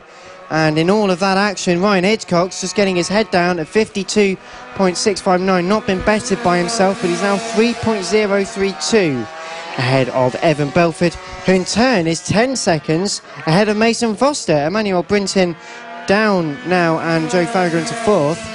And that should be noted, actually, Foster being 10 seconds back, as I believe that's quite that's a lot bigger distance than it was 2-3 laps ago. It might be mostly due to the fact of Brinton's departure from the race. And we've got a rider who's gone down at turn number 5. They're back onto the bike and underway. That is Evan Belford. Oh, that's not good. Not good for Evan Belford. Well, to be fair, he had the time to make the mistake. The crucial question now is, did Mason Foster close in enough? We'll wait and see when they come across the line. Ryan Hitchcock has been across the line already. He has done 5 laps, now just 4 to go. Evan Belford across the line. Mason Foster will not be far behind him, I do not think, but far enough, that is for sure. Yeah, 5.5 seconds, not really making too much difference there, Dan. So Evan Belford's slip-off has not cost him too much time. Well, you live and learn from your mistakes. But now Ryan Hitchcock is 11.2 seconds ahead of Evan Belford with 5 laps completed, 4 laps to go. Another rider's gone down at turn number 5. Sullivan Mounsey, a hat-trick of crashes. That is just not what he needs at all. Well, Sullivan Mounsey, the conditions starting to dry out a little bit now, so changing and not necessarily in Sullivan's favour. He was already in 10th place. Luca Hopkins and Troy Jeffrey didn't start this race, so we've got 3 laps left to go. Ryan Hitchcock is quite a way now ahead of Evan Belford. We'll give you the gap for certain in just a few moments' time, but it is Ryan Hitchcock leading from Belford and Foster, 11.6 seconds. Also, you say about the times coming down because it's drying. It should be noted that Hitchcock's fastest time in this race is currently now faster than his qualifying time, in fact anyone's qualifying time. Everyone appears to be going a lot faster in these conditions. Conditions are improving. I think before the day's out we may get some dry tyres out on show, because to be fair, it won't take long for a dry line to become thicker and thicker, and as long as you're on that dry line it doesn't really matter. But out front, Ryan Hitchcock, the gap between Evan Belford and Mason Foster is back up to 7.3 seconds, so Evan Belford doing just what he needs to do. Fantastic stuff from Belford, but Ryan Hitchcock, this is domination. Of the best source, I suppose, says Ryan Hitchcock, the number 43 in a class of his own. 53.7 was his last lap, compared to a 52.6 his fastest lap. He doesn't need to push too hard. He's still 12.494 ahead of Evan Belford. Mason Foster running in third place ahead of Joe Farragher, with Johnny Garnes and Bailey Stewart-Campbell actually top 6. Josh Bannister, though, reeling in Bailey Stewart-Campbell in 6th place. Could well change as they make their way towards the final few corners. Out of the penultimate corner they come as a long run through the right-hander before making their way over the line once again. And in fact it is still Bailey Stewart-Campbell is just ahead of Josh Bannister. Josh Bannister might make a late move into turn 1. Doesn't quite on this one, but we've got 1 lap to go, and it is Josh Bannister in that good position of 7th, but Ryan Hitchcock, your race leader. I'd say that battle for 5th, you say, Dan, is really heating up now in these last few laps. Johnny Garnes does not appear to have the speed that he's shown in, say, other classes today, but he's just holding up 2 other riders in 5th place. Now, it would be interesting to see whether he can hold on to that position with what is only 1 lap to go now for our leader, Ryan Hitchcock. Hitchcock already halfway around. Oh no, is that who? Someone's gone down. Can't see who that is. Is that Evan Belford? It's one of your leaders. It is Evan Belford. Evan Belford has gone down, and Mason Foster has gone into 2nd place now. So coming to the final corner anyway, Ryan Hitchcock is going to take a win here. Ryan Hitchcock is the victor. Number 1, he salutes. That is about right for him. Ryan Hitchcock takes the plaudits there. Hitchcock is a winner. 2nd place should be Mason Foster, followed by Evan Belford. Then it'll be Joe Farragher. Completely brilliant ride from Joe Farragher. The 47 has had a fantastic day so far, but coming to the final corner comes Mason Foster. He takes 2nd.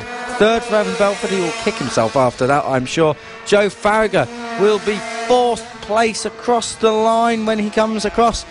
But 5th place is still up for grabs. I think Johnny Garnis is just going to do enough. Bailey Stewart-Campbell tried to get past him there, ran in a bit deep. It's going to be Johnny Garnis, I'm fairly sure, as they come to the final corner. It's going to be very, very close, but Johnny Garnis... Oh, no, he's off. Bailey Stewart-Campbell is slowing down. He's come across the line either way, though. He just got beaten by Josh Bannister, though. So Johnny Garnis 5th, Josh Bannister 6th, Bailey Stewart-Campbell 7th place there. James Cook 8th, then it'll be Sullivan Moundy in 9th, Emmanuel Binton 10th, Luca Hopkins and Troy Jeffrey electing not to start the race, but what a domination there. 23 seconds to the dot. Ryan Hitchcock takes a dominant win.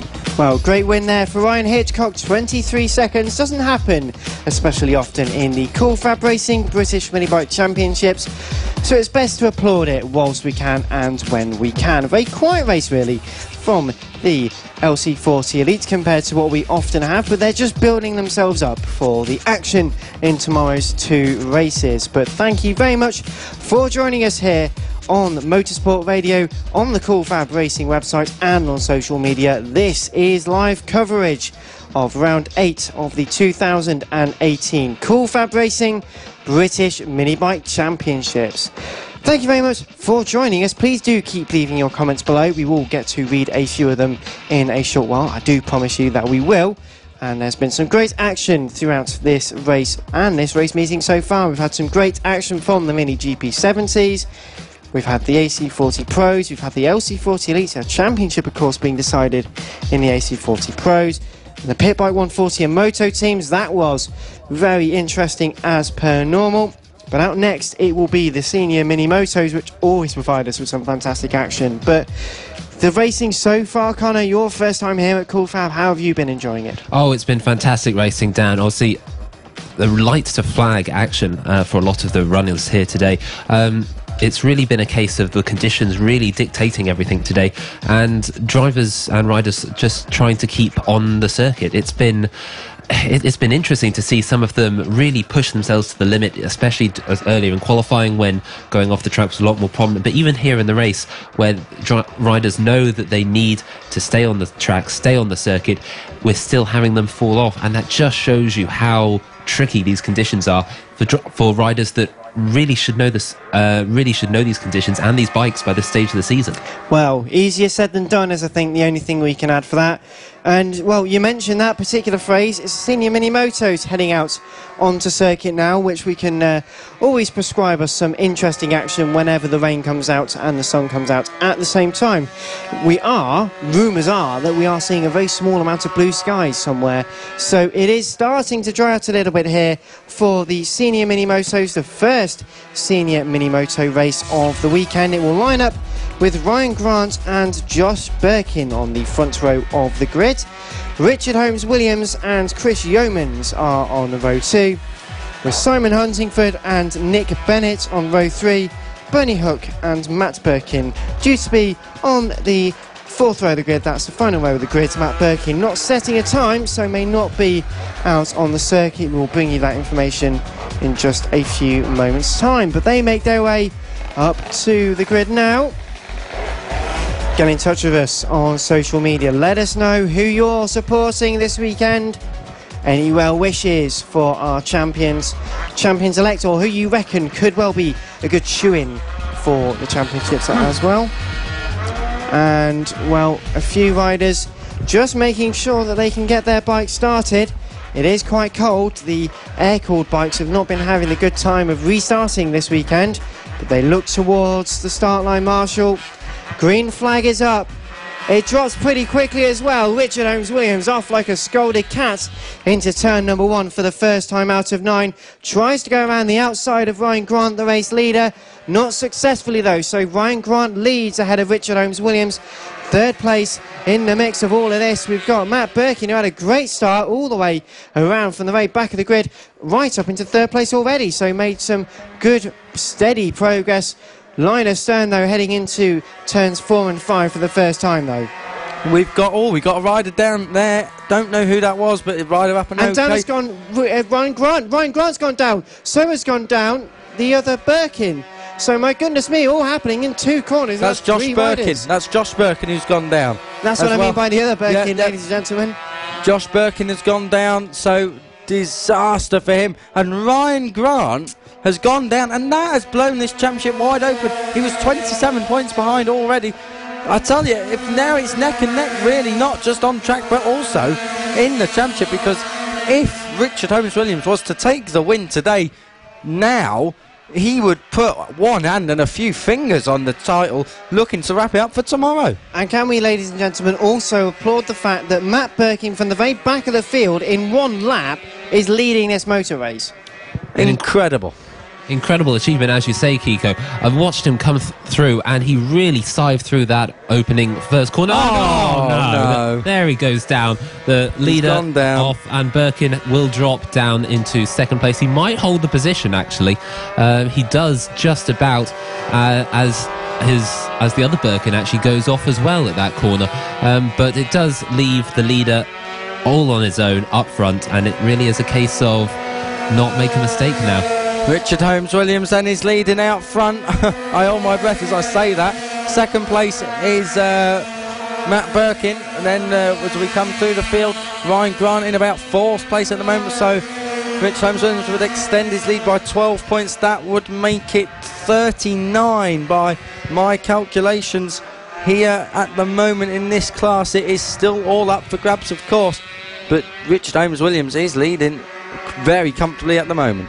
Touch wood, of course, because it can all change on the drop of a hat, quite literally in the senior mini motos. We think back to many of the races we've talked about over the season where it just has changed as soon as we mention one thing, and it is currently Richard Holmes-Williams leading from Matt Birkin and Ryan Grant. Simon Huntingford in 4th ahead of Chris Yeomans, with Bernie Hook in 6th ahead of Nick Bennett, and Josh Birkin this time not having been classed as coming over the line. So it is all now working. Josh Birkin in 8th, but Richard Holmes-Williams leads just ahead of Matt Birkin. 2.5 seconds, but it was over a second and a half quicker Matt Birkin on that last lap. I was about to say that gap was over 4 seconds last time out, and you say it's down to 2.5 seconds here. And as we're just coming through into the complex, I think it's fair to say that Matt Birkin is really taking the initiative. But down at turn 1, we do have another off. I believe that's Josh Birkin who's gone off at turn 1, moving debris from the front of the bike off to the side of the circuit. The marshals will move that in a moment. Gets underway though. Matt Birkin closing all the time on Richard Holmes-Williams. He is miles quicker, so Richard Holmes-Williams not as dominant as we thought he may well be. And Ryan Grant's actually lapping quicker than Richard Holmes-Williams at the moment. So Richard Holmes-Williams is in a very dangerous looking first place. So neck and neck, side by side. Matt Birkin doesn't even need a slipstream or a braking area to get past him there. Through on the straight, so Matt Birkin into the lead of this race and is already streaking clear. Ryan Grant could really do now with catching Richard Holmes-Williams and then passing him. We've got 6 laps to go, more than enough time to do so as they're coming down towards turn 5. This horrible, tricky turn 5 caught so many people out, both on entrance and on exit. Richard Holmes-Williams in 2nd, Matt Birkin leading, Ryan Grant there in 3rd place. Fastest lap of the race last time around for Matt Birkin. So Matt Birkin's obviously found some sort of confidence in these very, very tricky conditions. I was about to say, it is now a 3-rider battle for the lead now, and as much as I think the momentum has gone away from Richard Holmes-Williams, we really shouldn't discount Ryan Grant. His laps have been as competitive, if not more competitive, than Matt Birkin at certain laps, and I think we're going to go for it now. And there goes the move. Ryan Grant into turn 1. He takes 2nd place, and I think he'll just try and catch up now with the leader. Well, it's a very commanding move. Just moves to the inside line going into turn 1. That tight right-handed hairpin. No second guessing, just straight down the inside, took the position and into 2nd place, making a bit of an inroad. Oh, your leader, Matt Birkin, your leader has gone down. Matt Birkin, your leader has gone down. Ryan Grant put a foot down, trying to avoid him. Sorry to cut across you there, Dan, but Ryan Grant almost collected Matt Birkin then. So Matt Birkin, 2 crashes and he's still in the lead. He has got 9 lives, I'm fairly sure of that. But Matt Birkin, my goodness me, I was just about to say that at the moment, Ryan Grant, him being in 2nd and 3rd for Richard Holmes-Williams, means that Ryan Grant takes 4 points out of that championship lead. It's come down to 23 points And a win for Ryan Grant, if he was to get ahead of Matt Birkin, would really do some damage. It would take it down to 18 points. So this championship is alive here.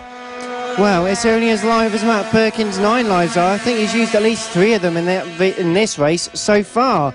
7 tenths coming over the line, the gap between Birkin and Grant. And even though they're very new leathers, bright with blue and orange leathers for Matt Birkin, he's going to have a few scuffs on them by the end of this one, unfortunately. 4 laps left to go. Matt Birkin leads ahead of Ryan Grant. No, he doesn't. Ryan Grant's on the floor. Ryan Grant goes down then, so down into 3rd place. The Flying Club will be screaming at that. But Simon Huntingford in 4th place. Touch wood ahead of Chris Yeomans and Bernie Hook, with Nick Bennett running in 7th as well. It's getting very close between Chris Yeomans and Bernie Hook. 2 names we've heard of over the last few race meetings, really coming into their own, having some great scraps. 3 laps left to go though. Matt Birkin is 3.5 seconds now ahead of Richard Holmes Williams, and Ryan Grant is in 3rd. I mean, it's great watching Yeomans and Hook battle over 5th, but they're not that far behind 4th place Simon Huntingford. And to be honest, I think their inter-rider scrap is really holding them up compared to Huntingford, who I don't think is really pulling away. If the 2 of them could agree to sort their differences out, I think either of them could take 4th, but at the minute they're just so preoccupied with themselves that they're not that interested in who's ahead. They are catching them very slowly though, half a second a lap. It's better than losing half a second a lap. I think that's how they'll look at it. Oh, Bernie Hook looking on the inside, almost got that completely wrong then. So Chris Yeomans got away with it, but they are right on the case of Simon Huntingford there. A matter of when and not if, as they close in on him now. But Ryan Grant still in 3rd place, but has lost more. Well, he's not lost more time, but he's lost the chance to win here today. He's lost the chance to take some points out of Rich Holmes Williams' championship lead. And Matt Birkin, though, leading comfortably there out front. Just got to keep it neat and tidy, and he's got this race win done. Well, a lap and a half to go. It could all change. Oh, Ryan Grant's got a problem. Ryan Grant's got a problem at the far end of the circuit. He's pulled off to the turn number 3. He's pulled off on Ryler's left-hand side, looking at the left-hand side of the bike, trying to get it restarted. That's critical for Ryan Grant, who could be losing out on a whole chunk of points from this race. He just needs to keep going in order to get at least a decent points haul. That promotes Simon Huntingford into 3rd place. Chris Yeomans and Bernie Hook fighting now also for 3rd place. So that battle takes on an extra significance. Whether they know it or not, they probably won't. Matt Birkin won't know this either. He probably won't care because he's in the lead, and with 2/3 of a lap to go, touch wood, could be on for a good result. And Huntingford has just lost the podium position. He's come down onto the straight here, and he has awful drive out the corner, and Yeomans will take 3rd, but is fighting back now into turn 1 as Yeomans, Huntingford and Hook, all 3 of them fighting for what they now know is a 3rd place. That's a podium battle there, big one. We'll come back to that in a minute, but Matt Birkin, 2 crashes. It's been an eventful race for him, and now he's going to be able to celebrate with a win. Who would have thought it? Coming through that turn 9, tricky, horrible turn 9, now out onto a short straight down through turn 10. Matt Birkin is your winner. Race 1 of the senior mini motos belongs to him. He nods his head in approval. He knew that anyway. 2nd place, we are expecting Richard Holmes Williams. Where is he? Does he come across the line now? Yes, he does. Little wheelie. He's got a hand on the championship, but we will expect him to wrap that up for tomorrow. Big move at turn number 9. Can't quite see who that was. Was that Simon Huntingford fighting back? We'll soon see. 3rd place, is it going to be to Chris Yeomans? I think it is. Yes, Chris Yeomans, and Bernie Hook got the 4th. Bernie Hook did manage to get ahead of Simon Huntingford in the end. Nick Bennett has crashed, but he's back up. He's going to be 6th. 7th will be Ryan Grant, I believe, because he's done more laps than Josh Birkin. He is circulating. And he is still circulating, so he'll just be classed as a lap rider. 6th for Nick Bennett, 7th for Ryan Grant, that's 9 points. Richard Holmes Williams is 2nd, that gets him 20. The difference of 11, the gap is now up to 38 at the top of the championship. But Matt Birkin wins, Richard Holmes Williams is 2nd, Chris Yeomans 3rd, Bernie Hook Nick's 4th, 5th for Simon Huntingford, Nick Bennett is 6th, Ryan Grant and Josh Birkin complete the order. What an eventful senior mini moto race again. Things like senior mini motos and calm strategic race don't tend to go together, do they? Into turn 1 for the first time, it was all relatively close. Then we lose 1 going into turn number 4. Going into turns 5 and 6, we don't lose 1, we lose 2. They get back up and they get going again, so that's all perfectly fine. Then it gets more and more action-packed. They're dicing for various positions. That's going fantastically well. For example, we had Ryan Grant drops it on multiple occasions. So did Matt Birkin, who in the end came home and took the race victory. Josh Birkin went straight on, more or less, at turn number 1. I had a bit of a problem with the bike. Does continue on, but then stopped again. Richard Holmes-Williams briefly was in the lead. Then Matt Birkin got the lead back again. Ryan Grant battling away, struggled to really catch up after the latest mishap, but in the end it was Matt Birkin who won that race. And you're listening to live coverage of round 8 of the 2018 Cool Fab Racing British Mini Bike Championships. Please do keep leaving all your comments on social media. It's great to see who you're all supporting here from Tattershall in Lincolnshire, the official partner series to the BSB and on the road to MotoGP. The original and best British Championships for mini bikes. This is Cool Fab Racing.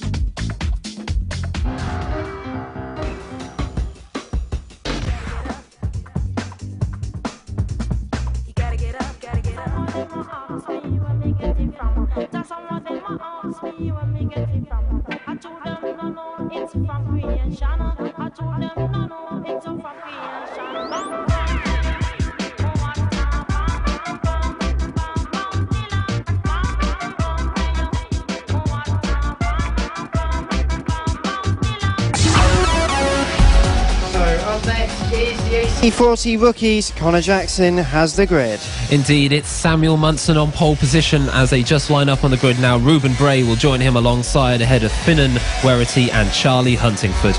On the third row will be populated by Warwick Brady, Ollie Horner, while Ollie Sims and William Harris round out the top 8. Further back we have Archie Gibbs and Henry McCarthy, with Blake Wilson, Max Werity, Harry Payne and Elliot Jones. And then on the final 2 rows we have Luke Fitchett, Joshua Williams and Luke Schofield. And the championship's really been turned on its head over the last few race meetings. Samuel Munson is really taking control of this championship. We'll give you all the permutations over the course of this 8-lap race. But will this particular race go to the number 72 or to the number 12, Ruben Bray, on second place, or will it go elsewhere? It may well do so. Let us know in the comments below who you think is going to have success here. This is round 8 of the 2018 championship. The final round of the championship. The AC40 rookies are really starting to build up the revs on the grid. The nerves probably building in equal amounts. The marshals, though, they move to the sides of the grid. Everyone's satisfied that the bikes are in fine working order. And as they try to get the revs up, the clutch will be at biting point. They look towards the start line marshal with the green flag. But of course it isn't when the green flag goes up. As it does now, it's when it goes down. There's no creeping, so everyone gets away cleanly in towards turn 1 for the first time. It's a very tight run. These rookies have done it once before this season here at Tattershall. They do it again, and they're very tentative through the first few corners into turns 2 and 3 for the first time out of 8. The 2 sort of front row really broken away, a couple of machine lengths. Henry McCartney making a decent start as well, but around the outside, Ruben Bray trying to make a move on Samuel Munson. Munson trying to defend. It's all fight for second place. Samuel Munson leading then at that moment then in time. It would be championship to Samuel Munson here today. So Samuel Munson leading the way ahead of, who is that in second place? I've not seen that one before. We'll work that one out in a moment. Ruben Bray has dropped down to third place on. Oh, and we have a rider down. We've got a rider Two riders down. have gone Two down. riders have gone down. So we've got a pile up at turns 7. One rider is just being helped up. The other rider back on his feet, but across the line we come. Samuel Munson leads Ruben Braid, and it's Finn and Werity. So Finn and Werity's the surprise package, I believe, on there. Charlie Huntingford is for this. Charlie Huntingford has come through. Charlie Huntingford is the one who has had a good first lap. Charlie Huntingford's leading this first lap. He leads, and to the second lap they go. So Charlie Huntingford has got an advantage over Samuel Munson as they come through. Charlie Huntingford ahead of Samuel Munson. Ruben Bray is third. Then it's Finn and Werity. Henry McCartney there in fifth. So we've got a 10-wheeler at the front of this grid. And Ollie Horner has gone down. Ollie Horner, that's your second place man in the championship. That is a complete disaster. And there's another one that's gone down at the same corner. That's a turn number 4. One on the exit, one at the apex. Turn 5 has caused so many accidents this weekend. And my goodness me, the championship there, Ollie Horner has made a massive error, and that has cost him surely of his chance to be champion in this class now, unless of course there's a mistake out front for Samuel Munson. But dear oh dear, what a disaster. It's a 5-bike fight for the lead right now. That's what I think is the most incredible thing here, as all of them go into the first corner. They're all get through completely safely. However, I've got to say, how close they are at the front is certainly going to end in disaster if they don't sort it out. Hopefully they will sort it out, and it'll all be resulted on the black stuff, not on the green stuff. At the moment, no, Samuel Munson needs Charlie Huntingford, and that's good enough for the championship at the moment. Ruben Bray is Ruben Bray is off. Ruben Bray has crashed out of third place. Ruben Bray, off he goes, and that is another big blow. That's your third place man in the championship now. So Henry McCartney in fourth place. He is 70 points behind in this championship. He is not going to be able to win it there. So at the moment, Samuel Munson, everything is going his way. Well, Samuel Munson's got to work hard for this, but it is going his way. He's had a fantastic first season racing here at Cool Fab. It's really great to have Samuel Munson doing so well. Fastest lap, 1 minute 0.259. That's a good couple of tenths quicker than Charlie Huntingford in second place. A bit of a cork in a bottle with Warwick Brady and Henry McCartney in third and fourth at the moment. Henry McCartney having a great run at the start of this season, trying to go for third place, wants another great podium, has half a look into turns 3 and 4, can't quite make it stick though. Nice to see Warwick Brady back at the front, the double winner from Clay Pigeon. He's been a little bit out to the top 5 or 6 lately in the last couple of rounds, but he's making a welcome return to this pointy end of proceedings here. Samuel Munson leading and pulling away from Charlie Huntingford now. Then in third place it is Warwick Brady, and then it's Henry McCartney there in fourth. So lots and lots to try and work out. Fifth place Ollie Sims. At the moment I can tell you though that with Ruben Bray in sixth, Ollie Horner in seventh and Henry McCartney in fourth place, the championship would go to Samuel Munson. And well, Samuel Munson working hard as is at the moment. 1.433 ahead of Charlie Huntingford. Warwick Brady meanwhile is only 0.138 behind Charlie. Henry McCartney not too far behind either.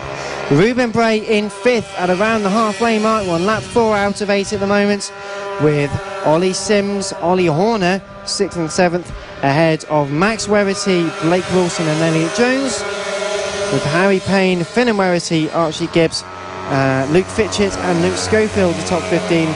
No William Harris or Joshua Williams unfortunately taking the start of this race, but Samuel Munson not worrying too much about proceedings at the moment. Warwick Brady probably in the pound seat, as actually Henry McCartney rejoins the session. So there's a few broken bits of bike at turn 3. The marshals clear them out, and Henry McCartney's had a bit of a tumble, I'm afraid, back onto the bike and out there circulating, so that's not too much of a problem.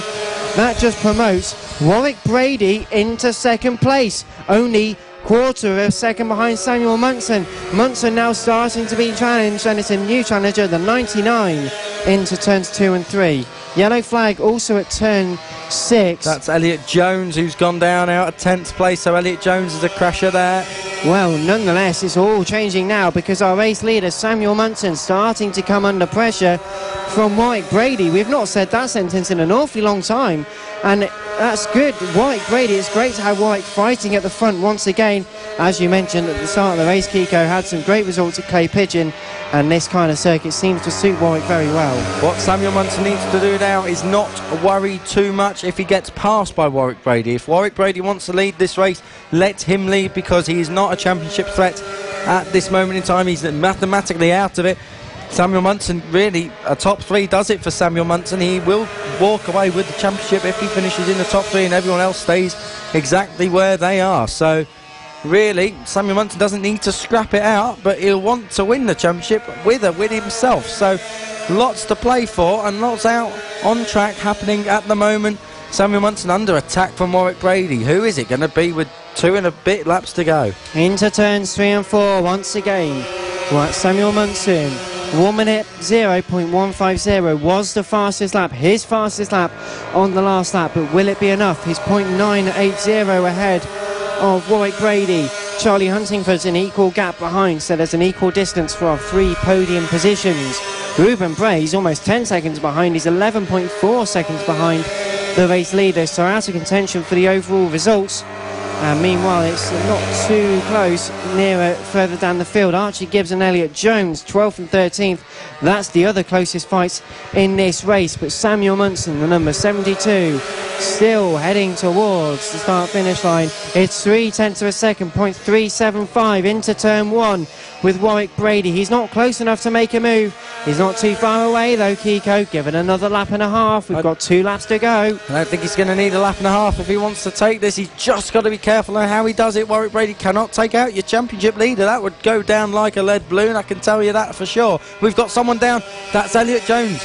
Elliot Jones has gone for a second time, so Elliot Jones has crashed at the exit of turn 5. High side crash. He's back up and okay. Leaders pass through safely. Samuel Munson still leading from Warwick Brady.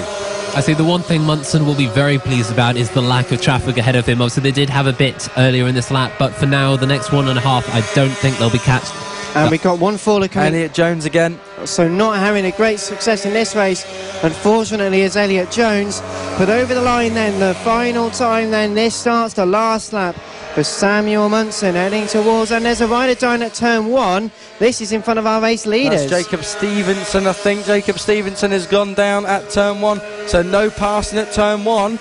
That's ruled out one thing. That's taken one opportunity off Warwick Brady. I don't think he was quite close enough anyway. Well, he wasn't close enough into turn 1, you're correct there. They're getting very close as they have later stages in this race. Half a lap to go. Warwick Brady was 4 tenths making their way out. But as they make their way into turn 1... Yellow flags out at turn 5. That's going to slow the leaders up. That'll bring Warwick Brady a bike length closer to Samuel Munson. I don't think Warwick Brady is going to have a chance here. I think Samuel Munson's got this job sorted. It's his debut in this series this year. Samuel Munson has been a pole hound. He had a bit of a difficult opening first round, but he's had a phenomenal second half of the season. He's been clean sweeping all the way, and now he's going to sweep to the championship. Samuel Munson on this last lap has taken the championship in fine style. Well done, Samuel Munson, as he comes across the line. Charlie Huntingford takes his first podium of the year. Simon Huntingford got a tear in his eye there, congratulating his son. The battle for 4th and 5th place across the line we are expecting. Yes, there goes Henry McCartney. They're all coming through now. Ollie Sims, Ollie Horner should be next up. Elliot Jones has just come across the line. He's not really in the lead lap. Ollie Horner, well, he was the championship rival to Samuel Munson. Horner is 6th. Henry McCartney, we are awaiting Henry McCartney. He's just trundling around in 7th place as they all stream through, as they come across the line. Henry McCartney is in 7th, only just by about 10th and a half from Finn and Werity. Max Werity will be 9th. 10th place should go to Blake Wilson. We await them to come across the line. Blake Wilson, there he goes. The 108 of Blake Wilson completes the top 10. But Samuel Munson is your AC40 Rookies Champion in 2018 of the Cool Fab Racing British Mini Bikes Championship, and what a way to do it with a fantastic win. A fantastic win and a fantastic championship victory for Samuel Munson, then the 2018 AC40 Rookies Champion. It was such a fight throughout the course of the 2018 campaign. Well, that was really a fine way in which you could settle a championship such as that. 2 more races for them in tomorrow's race. But let us know, who are you supporting over the rest of the day? how much do you think Samuel Munson deserved that championship victory? Get in touch on social media. We're live on motorsport.radio and on the Cool Fab Racing pages. Let us know, as ever. Leave us all your comments, please, below. But the Mini GP50s head out onto circuit now. And this is live coverage of round 8 of the 2018 Cool Fab Racing British Mini Bike Championships. This is the final weekend from Tattershall Circuit. And well, Samuel Munson, winner of the AC40 Rookies. Do you think he deserves to be the Young Rider of the Year in the Motorsport Awards? Head over to Motorsport Awards and go and nominate all sorts of different categories. We've got wide-ranging categories from the rest of the industry wide. But the grid then for the Mini GP50 race, it will be Ryan Hitchcock and Eddie O'Shea on the front row of the grid, with Harrison Crosby and Mason Johnson on the row 2. Row 3 will be Dylan Mellor and Emmanuel Brinton, with Lucas Brown, Ollie Walker, Kyle Payne and Alfie Davidson, the top 10. And then it will be Alessandro Valente ahead of Harrison McKay, James Cook and Josh Bannister, Taylor Stewart Campbell, Thomas Gomez, Cameron Sewell and Ben Jolliffe. That is your 18-strong order. And now just making their way now down towards the grid before the start of the race, Connor. I will point out for those watching on the live stream at home that I'm sad to say the sun has gone in. We did have a slight bit of sunshine come through the clouds, but unfortunately that has now disappeared for the start of this race. That will mean the track is also going to be a little cooler than it was in the previous race, and it could be very interesting for these riders as the engine and tyres do try to warm up. Well, the riders certainly got the blood pumping through their veins, the adrenaline starting to pick up now. The Mini GP50s, this was also claimed early on in the season, so no Casey O'Gorman. It's just a case of, well, who can take the victory in Casey's place. They're all lining up in the correct positions. Marshall's just making sure they are. And once they are satisfied that the grid is full and that everyone is where they should be, they will give them the green flag, which will come in just a few moments' time. You're listening to live coverage of round 8 of the 2018 Cool Fab Racing British Mini Bike Championships. The final weekend of the season, the first race of 3 for the Mini GP50s, the official partner series to the BSB on the road to MotoGP. From Lincolnshire to Thailand, will many of them make the journey? The green flag goes down now. The front row make a good start. The second row get a better start, though. They're very tight going into turn 1 for the first time. Ryan Hitchcock and Eddie O'Shea. Eddie O'Shea trying to fight side by side with Ryan Hitchcock for the race lead, but Ryan Hitchcock takes it, going through left and right. Turns 2 and 3 for the first time out of 12. Third and fourth place also being trying to be contested for the moment being. Eddie O'Shea had some great pace in both qualifying sessions earlier on this morning, but Ryan Hitchcock just has that edge and takes the race lead as a result. Ryan Hitchcock leading. Eddie O'Shea is a demon, though, in these weather conditions, so keep an eye out for Eddie O'Shea. He's there in second place. Third place to me looks like Dylan Mellor's actually come through there. So Dylan Mellor, I think he's got through into third place. Then it may well be Harrison Crosby will get a run as they come across the line, which they do now. So it's Hitchcock, O'Shea, Dylan Mellor, Harrison Crosby, Mason Johnson, oh no, Lucas Brown, Emmanuel Brinton, Harrison Crosby, Mason Johnson, Ollie Walker, Alfie Davidson and James Cook. That is your top 10. And we have a battle going down at the first corner there between what looks like 5th place between 3 riders. That's Emmanuel Brinton, Harrison Crosby and Mason Johnson. Mason Johnson's been a fantastic force in this championship. Ollie Walker also getting in the mix as well, so good stuff from Ollie Walker. But out front it is Ryan Hitchcock ahead of Eddie O'Shea and just pulling away 1.3 seconds at the end down of the has gone Emmanuel Brinton out of turn number 5. Again at turn 5, and again Emmanuel Brinton has been caught out at turn 5. Everyone just avoiding the stricken machine there at the side of the circuit. Oh, it's all a bit close there. Bikes having to weave in from the marshals that run onto the circuit to retrieve that fallen bike. Emmanuel Brinton has remounted and he's back on his way, but across the line it's a very, very, very good looking Ryan Hitchcock. He has been superb both in the wet and in the mixed conditions. He's looking very good at the moment. Ryan Hitchcock leading by 2.3 seconds after just 2 laps. Eddie O'Shea there in second, Dylan Mellor in third. I mean, as you said, O'Shea is definitely one to watch in these conditions, but I think Hitchcock knew that, and he's just he's built the gap in these first few laps just to make sure there is that safety buffer, especially later in the race where the gap could close up. And at the minute, Hitchcock does look fairly comfortable, but it will be a case of keeping the bike on the track and making sure he does maintain that advantage over his rival. Hitchcock obviously ending this season so well. He had a win earlier on in the day by 23 seconds. He's leading comfortably at the moment by about 3 seconds. You've got to think this is firing him up for 2019 in the best way possible. And well, Ryan Hitchcock, as you say, it was 2.3, now moved to 2.3, so it has changed dramatically there between Ryan Hitchcock and Eddie O'Shea. That is the gap in seconds. Dylan Mellor third, fourth for Lucas Brown, fifth is Harrison Crosby. Harrison Crosby doesn't fancy fifth place though. He wants the fourth place. Tried to make a move up the inside at turn 1, couldn't make it through. Mason Johnson, however, trying to follow them through, a couple of seconds behind, starting to weave up to them though.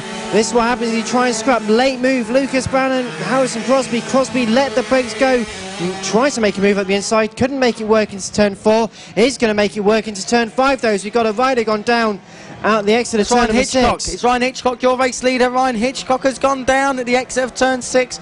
Can you believe it? And another rider down. Who is that? We can't quite see who that is. May well be James Cook. He was battling with Ollie Walker, but we'll get confirmation on that. But Ryan Hitchcock has thrown away a 2.3 second lead, and Eddie O'Shea, the race winner from Red Lodge, is leading yet again. Dylan Mellor second, and in third place we are expecting Lucas Brown, but the race winner from Red Lodge is doing marvellously at the front. Well, doing very well at the moment indeed. Eddie O'Shea 3.1 seconds ahead of Dylan Mellor. Mason Johnson has snuck into third place. Fantastic scrap from Mason, Harrison and Lucas Brown, and those three fighting nose to tail into turns 3 and 4 again. As we said with Hitchcock, it's such a disappointment to see him down, as he now runs in 9th place after that off. So it really was a case of not just throwing away the 2-second lead, but throwing away what could have been a potential podium and quite a lot of points in this championship. Oh, and down, surfing the bike. Who has gone down there? Was that Harrison Crosby? I have a feeling it was Harrison Crosby, who just slid out to turn 6. Yes, it was. Harrison Crosby is out of the running there for that top draw result as we just come through now. We've got another rider stopped to the far side of the course, but I don't think he is one of your leaders, so it shouldn't change things at the front too much. But bikes being pushed back and forth everywhere. No such stopping your race leader though. Eddie O'Shea just coming into turn 3 ahead of Dylan Mellor. Dylan Mellor having a great ride. Oh, someone down in the middle of the circuit in the exit of turn 6 yet again. Dear oh dear, turn 6 is catching some people out. That may well be Cameron Sewell, the number 100 machine. So we shall see, but Eddie O'Shea is your race leader so far, the number 114, doing marvellously at the front. And can you believe we're not even at half distance at the moment? 8 laps to go, we're on lap number 5. Eddie O'Shea with a 3.5 second advantage on Mason Johnson, with Mason Johnson in third. Lucas Brown into 4th place, 2.7 seconds behind Mason. Ollie Walker into 5th at the moment, only 0.182. Don't blink, but Lucas Brown's in front. Alfie Davidson in 6th, ahead of Kyle Payne. Ryan Hitchcock into 8th place. Josh Bannister 9th, ahead of Thomas Gomez in 10th. Harrison McKay and Harrison Crosby, the two Harrisons, in 11th and 12th, with Emmanuel Brinton and Ben Jolly 13th, 14th, Cameron Sewell in 15th. It's not by a lot, but Mason Johnson. Magic Mason Johnson. You made a nickname for him there. There you go. Mason Johnson does appear to be closing slightly on Dylan Mellor in second. It isn't by a lot, as I say, but there is still enough laps to go, 7 laps to go, in fact, for him to close that gap down. And Mellor on for a great result, but it would be interesting to see if Johnson can indeed take that second place in the closing laps. And well, the last laps was a 59.0 as opposed to a 59.6, so it's 0.6 of a second on that last lap. The gap between the two of them is 0.6 or 6 seconds full, so that might take a bit of doing, but as we approach half distance, it's not insurmountable, we must stress. Eddie O'Shea, leader of the race, halfway around this race now, and it's 5.4 seconds between himself and Dylan Mellor. Mason Johnson did a 58.8 as opposed to 59.6, so it's closed that gap to 5.4 seconds. What do we say? Not insurmountable. It is now Lucas Brown into 4th place. Ollie Walker now in 5th, 0.2 of a second behind Lucas Brown. And they're very, very close. Eddie O'Shea getting stuck behind a few of the riders in this race, just catching them just at the wrong point. That's probably taken at least another second out of that race battle. But Lucas Brown, Ollie Walker and Alfie Davidson, they're all very close. 4th, 5th and 6th into turn number 5. Very wide in for Lucas Brown. It's like the front just couldn't get any traction, get any grip at all, and is understeering quite badly. Ollie Walker not having such problems. Into turn 7 now, the second of the left-handed hairpins. Ollie Walker is stalking the 29 of Lucas Brown. I've got to say, get a way that you think that he's going to have a little go somewhere. Oh, and he has. What a classy move that is. Final corner. Ollie Walker, more like Ollie Stalker, has gone through into the lead. Lucas Brown looking to fight back though, down into turn 1. He is not having that. Ollie Walker being pushed back yet again, and Lucas Brown hand off the handlebar there, giving him a little hand gesture. I hope it was all polite. And we've got a yellow flag at turn number 7. That's the number 69. Harrison Crosby again. Harrison Crosby, who's gone down again. Yellow flag. And now Eddie O'Shea's entering that yellow flag zone. The battle for 4th place also starting to close in. Ollie Walker ahead of Lucas Brown, as you mentioned, Kiko. But Alfie Davidson wants a bit of a bite on the old cherry, but you can't do that, Sunshine. You got a yellow flag. Don't make it too obvious. And in fact, Ollie Walker has been repassed. So Lucas Brown, I think, has managed to make his way past again. Yeah, that was at turn 1. 4 laps to go. Now 3 laps to go as Eddie O'Shea crosses the line. It's not an awfully long time in this race left to go to make a move. 4 to go. Eddie O'Shea leading comfortably by 5.6 seconds, but the gap between Dylan Mellor and Mason Johnson's come down again, just 3.2 seconds this time. So Mason Johnson's got the bit between his teeth and he's going to chase after Dylan Mellor as long as they both keep it upright. Dylan Mellor a little bit wide through turns 3 and 4, down through to turn 5. The gap is visually closing. Do you know who's closing up though on that battle for 4th? It's Kyle Payne. He's really made the inroads as the Lucas Brown and co have been caught up with traffic, and it could be a 4-way fight for 4th. Look forward to this. There's so much traffic out there. You've just got, it's like thread in the eye of a needle through there. You've got to keep it neat and tidy. Taylor Stewart Campbell about to be lapped by Lucas Brown. He's not doing any favours unless your name is Ollie Walker, who's taking the mickey out of the pair of them and gets him. So Ollie Walker gets through there, no such problems, but now he's stuck behind Taylor Stewart Campbell. This is all happening at turn 9 and 10. Ollie Walker sides underneath Taylor Stewart Campbell and gets it done, but now Taylor Stewart Campbell is about to be lapped by the rest of the chasing group, Lucas Brown, and then it's Alfie Davidson. Alfie Davidson looking on the inside of Lucas Brown down into the first turn. Does he get the job done? Yes, he does. Yes. So Alfie Davidson moving through, and that's all because of a little bit of traffic there. So Eddie O'Shea is still leading out front, we should say that, and Mason Johnson has got ahead of Dylan Mellor, or has he? Dylan Mellor's trying to look round the outside. This is turn 6. He's got it done. Down into turn 7. Mason Johnson in early. He's going to go out wide. Dylan Mellor's going to cut back. They're going to go neck and neck up the straight, and Dylan Mellor just about takes it. So Dylan Mellor back into 2nd place. What a battle. Well, it's really closed in over the last few laps, but it's one thing to close in, it's one thing to pass. We've just had that, of course. Dylan Mellor coming over the line in 2nd place. Going to give Mason Johnson a great tow. Mellor going to have a look at the inside on Ryder's right-hand side. Gets to the apex first, over a big puddle, takes the curb, takes the 2nd place. A great move from Mason Johnson, but now he's got to maintain that advantage. Will he be able to actually hold the position? Down has gone another rider. Who is that out of turn 6? Not sure who that was at all. As we look towards one of them, they're up and okay, just a very, very unhappy, but Eddie O'Shea's coming to that point now. Gets through safely. 2 laps to go, more like 1.5 laps to go. Eddie O'Shea, he's got enough of a gap. He's lapping quick enough to hold on to that lead. He's not going to be caught, I do not think, unless he makes a mistake. Through turn 9, short burst down towards turn 10, and Eddie O'Shea's got 1 lap between him and yet another mini GP50 race win. What an incredible performance. And the number 114, you mentioned Eddie O'Shea, He's been having a fantastic season. It's 4.7 seconds between Eddie O'Shea and Mason Johnson. He's not going to worry about that too much. He doesn't need the gap to come down. Doesn't mind. He's got a long gap between the pair of them. Mason Johnson, second place still. Dylan Mellor, third.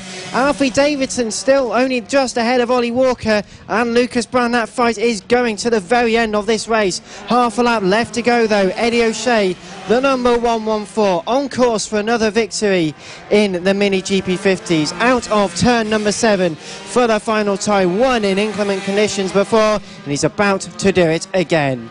Brilliant ride from Eddie O'Shea, just into turn 9 now. He's got to get through there, which he does now. It's only going down towards turn 10. Eddie O'Shea, masterclass performance in the wet weather. He has done it again. So Eddie O'Shea, your race winner. Battle for second should be Mason Johnson, and it is, ahead of Dylan Mellor. Good result from those two. A great podium all round. That'll be popular in the paddock. Fourth place should be Alfie Davidson. Ollie Walker will be fifth. Am I expecting to see that? Yes, he is. There he goes. In sixth place, we should have Lucas Brown. There he is. Seventh, Kyle Payne. Eighth place, Ryan Hitchcock. He will come round very soon. Ninth place will be Josh Bannister, and then Thomas Gomez. But Eddie O'Shea, your race winner once more in inclement conditions. Wow, Eddie O'Shea do run out superlatives at times, but on the starting line, got a good start. Good start from the front row, better start from the second row. They were challenging side by side. Eddie O'Shea tried to get ahead going into the first corner. Didn't quite make it though. He had to contend with Ryan Hitchcock. He did so well. Yellow flags out as down went the race leader at the time.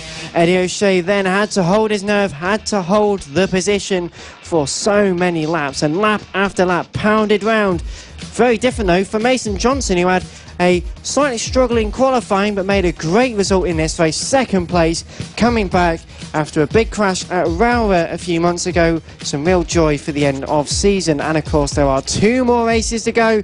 Can Mason Johnson go one better, or will Dylan Mellor hold out for another great podium? We'll find out later on tomorrow for the second and third set of races here at Tattershall. You're listening to live coverage of round 8 of the 2018 Cool Fab Racing British Mini Bike Championships.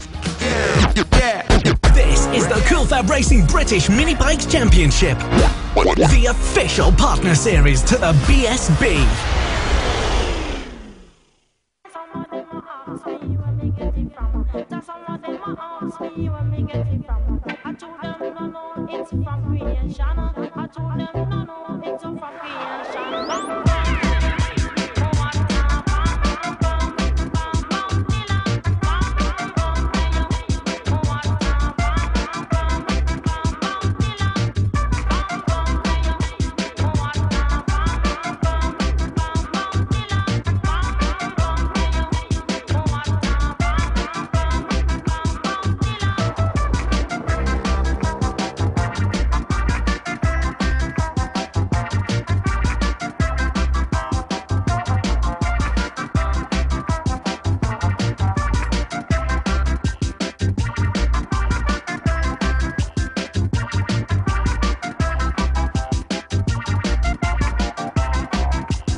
Original and best British championships for mini bikes.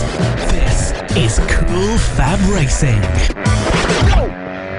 And we're live back here at Tattershall with Motorsport Radio and the Cool Fab Racing Series.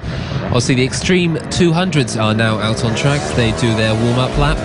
The grid for the current race is Charlie Nesbitt on pole position. He dominated qualifying, almost a second and a half ahead of his nearest rival, Richard Holmes-Williams, who lines up in P2. Joining them on the second row will be Brandon Perrell and Martin Glossop after a stunning second qualifying for him.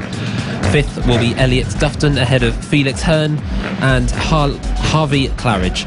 Keir Armstrong will be ahead of Ash Barnes and Josh Ingram in 10th place. Behind them will be Callum Wybro, Josh Waitley, Alex Vella, Tom Whedon, Jamie King, and rounding out the grid will be Blake Ansell. As we prepare for the grid now, it's very obvious that the slight sunshine from earlier has clearly gone now, as it looks like the track is starting to cool down. But as we prepare for the race, the green flag is being shown and all the riders are preparing, revving their engines up on the grid. Flag is raised and we're away. Charlie Nesbitt gets away quite well down into turn 1. Gets through into the lead first. That's a good start from Charlie Nesbitt, and he is away and running. Everyone through cleanly, that's the main thing. Through turn 2, now into turn 3. Few wide lines being taken there to try and take advantage of people not quite up to speed on this first lap, and riders having to come through. Brandon Perrell already up into 5th place. That's a great start from Brandon Perrell. So already we've got a bit of a pattern forming here. Charlie Nesbitt there ahead of, looks like Rich Holmes Williams. And we've got a rider down up at turn 6. He's not very happy about that, as that'll drop him down to the back. I can't quite tell who it is. No, same here. But he is up and he's okay, and I think he's trying to restart the bike. Oh, and there's another one off at the end, and I think that was another rider in the top 10. Brandon Perrell out of 5th place, started 3rd, so Brandon Perrell has gone down, spoke from a great length for Wilton Mill, who really wanted to sign off this year with a podium. Well, he's now gone lawn mowing again, so Brandon Perrell out of action here, but there is a big scrap out front. Charlie Nesbitt versus Richard Holmes Williams. Who is it going to be as they come through down towards turn 5? Foot down for Nesbitt. Doctor's dangle, as they call it over here. Elliot Dufton. Oh, down has gone Richard Holmes Williams. That's Richard Holmes Williams. He's gone out. Richard Holmes Williams has made a Horlicks of that. So out front now, all on his Todd. Charlie Nesbitt leads Elliot Dufton. Then it's the 6 of Martin Glossop. Keir Armstrong is next up, then Richard Holmes Williams, Alex Vella, Josh Watley in there as well, and Ash Barnes, the number 8 machine there in 8th. I tell you, all Charlie Nesbitt needs to do now is just keep it consistent as he goes through the first lap immediately with a 49.9 actually. That's quicker than everyone except himself in qualifying. Charlie Nesbitt flying out there, 4.1 second gap. He does not need to take many risks here. Let's hope his bike doesn't seize up like it did last time out at Wilton Mill. As you say, it'd be so interesting to see what Richard Holmes Williams could do if he was actually at the front, but unfortunately that small mistake on the second lap really did cost him massively. Small mistake, big penalty. Sometimes the penalty doesn't fit the crime, but it's the same end result either way. Out front, Charlie Nesbitt, Elliot Dufton there in second, and Martin Glossop. That'd be a welcome sight on the podium. We haven't seen his name up there before.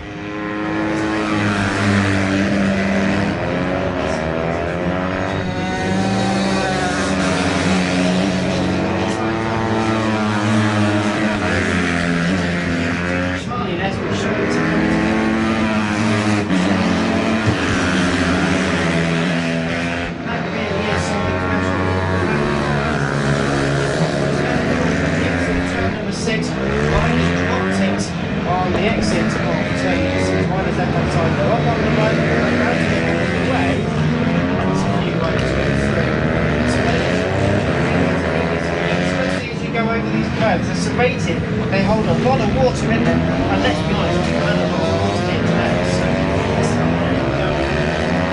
As I said, I think there was just a change for position there as we come over the start line now with Charlie Nesbitt. Actually, I think that was just a back marker, my apologies, but it is a case of Nesbitt pulling away now from Dufton. 6 seconds the gap now, but the real battle I think is going to be over second, with Dufton just about holding off Martin Glossop. Absolutely, Dufton just holding off Glossop, and you've got to think that Richard Holmes Williams will come into his own sooner or later. He's lapping quicker than both of them ahead of him now, so he's on the pace. Is Richard Holmes Williams, is whether he's on the pace quick enough, and if he's got enough time to close the gap down to the lead, to second and third. Charlie Nesbitt out there having fun, pulling wheelies and whatnot. He's ahead of Brandon Perrell. Brandon Perrell's not in this race really, and he's already been lapped after his first lap disaster from 5th position. So already second place Elliot Dufton, third place is Martin Glossop, but Charlie Nesbitt streaking clear. Charlie Nesbitt doesn't take this particularly.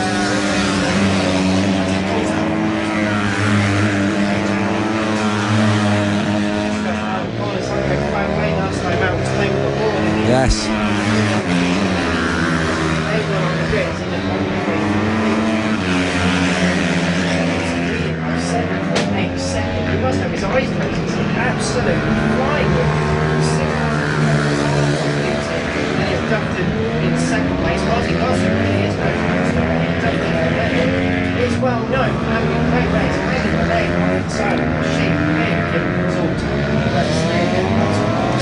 Further back, it should be noted, I believe Felix Hearn has pulled himself into the pit lane.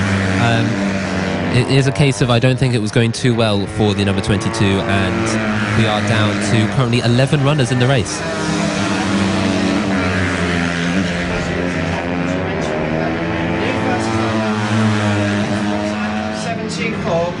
Two tenths quicker than Charlie Nesbitt.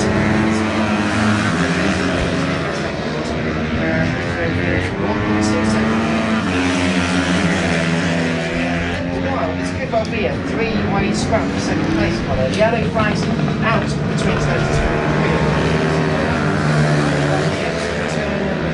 Riders left-hand side waiting patiently to rejoin this race. So as we are halfway through this race.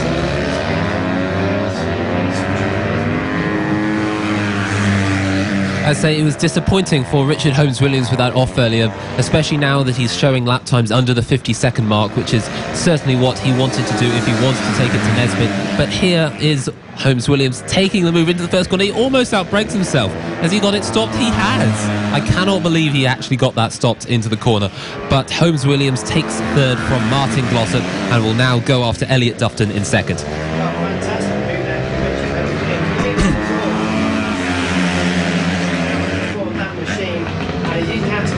Swearing off the corners, so aggressive.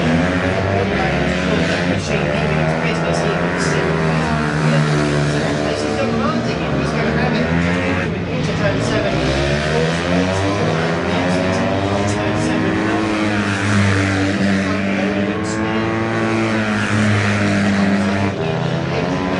Moving the line again. It's just going to be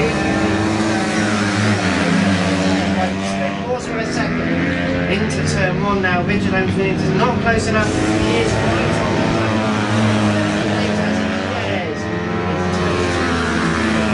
the You get the feeling it's a matter of when, not if ever. That was the biggest understatement of the year. Richard Holmes-Williams. That's fine. That's Blake Ansell, I think. Falling there for number 20, Blake Ansell. This is going to affect the battle. Yes, absolutely. Into the corner they go now. Elliot Dufton defends. Richard Holmes-Williams can't attack.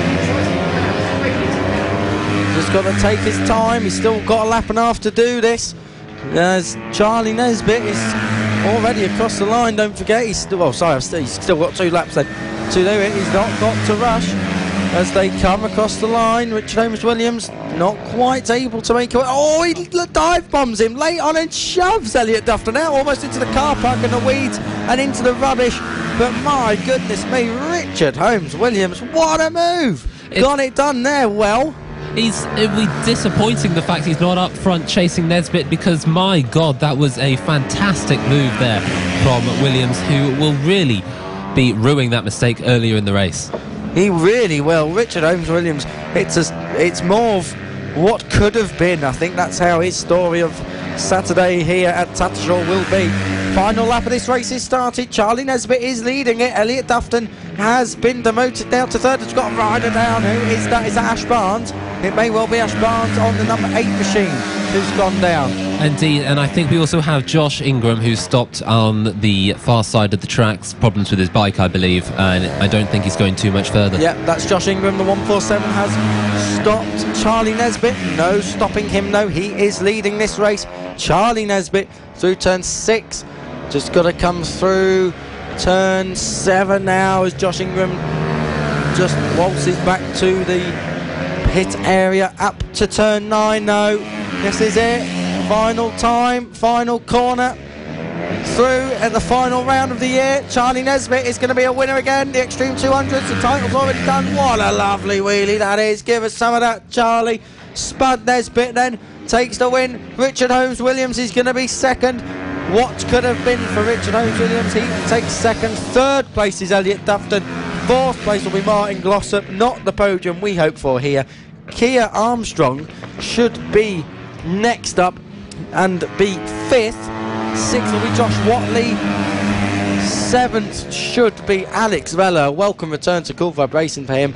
And then 8th place, it will be Ash Barnes, because Josh Ingram is a lap down. But what about that?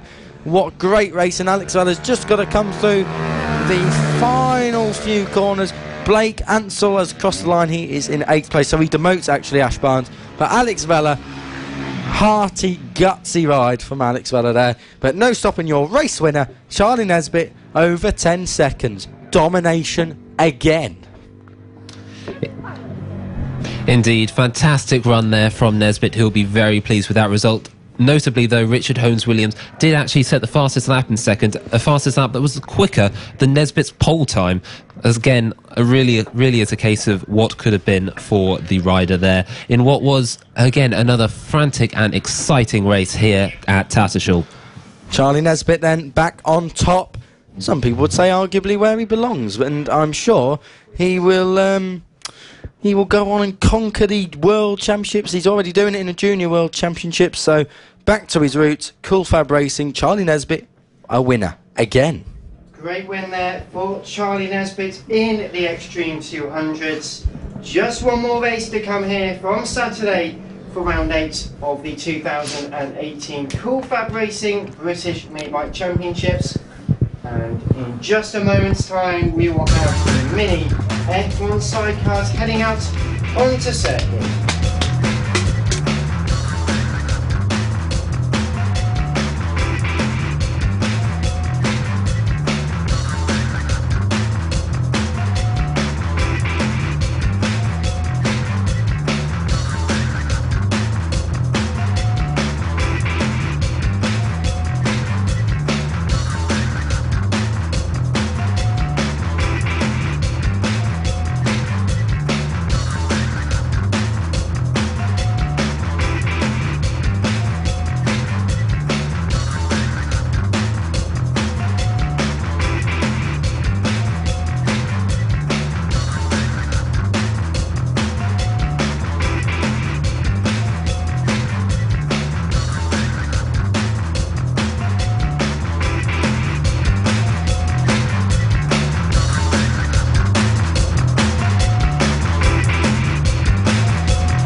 So for the final time on Saturday, we are ready for a race start, and it will be, are you ready for this? It's Jack Walters starting on pole position in the mini F1 sidecars. Mick Williams only in 2nd place. He'll take the lead by turn 1. Well, we will see in row 2, Mick Lee and Richard Davies. Your 2nd row of the grid, ahead of Adrian Ems and Simon Ibbotson. Sam Clowes and Jason Greenstreet, with John Hosker, Scott Jewett and Russ Morgan rounding out the 11-strong grid. But they don't seem to be all there at the moment. They're just lining up in the correct positions. I think Russ Morgan's just pulling up there, so he won't be coming and joining us in the commentary box this time around because he's got his sidecar going. Of course, he is always welcome here to come and join us. And yeah, if anyone wishes to come and have a quick on-air conversation with us, please head over to the commentary box just underneath race control. So we'll enjoy a word with you guys later on. But there is a quick moment from the number 46 of Simon Ibbotson there, pushing the sidecar to the side of the track. They can't get that going. The race, though, does get underway up towards the line for the first time. And I don't like to say Kiko's right, but Mick Williams into the lead by turn number 1. Everyone else running very wide. 2nd place goes to Richard Davies, it seems, at the moment. A great start. Jack Walters in 3rd place at the moment. Mick Lee challenging for that 3rd position, the final spot on the rostrum. Up towards turns 4 and 5 for the first time out of 6. A very sideways moment for Richard Davies. Loses 1 position, loses 2 positions, not anymore though. Into turns 6 and 7, you go left, right and then left, all hairpins, all extremely tight, and in these extremely slippery conditions where grip really is at a premium, it's not a good start for, definitely not a good start for Simon Ibbotson out of this race in retirement, unfortunately, due to problems at the line. But Mick Williams is not having such problems. It's Jack Walters in second place, ahead of Mick Lee. Richard Davies in fourth place at the moment. Adrian Enns in fifth, ahead of John Hosker, Jason Greenstreet, Sam Clowes, Scott Jewett, Simon Ibbotson and Russ Morgan. And neither of those two, it seems to be, have taken the start.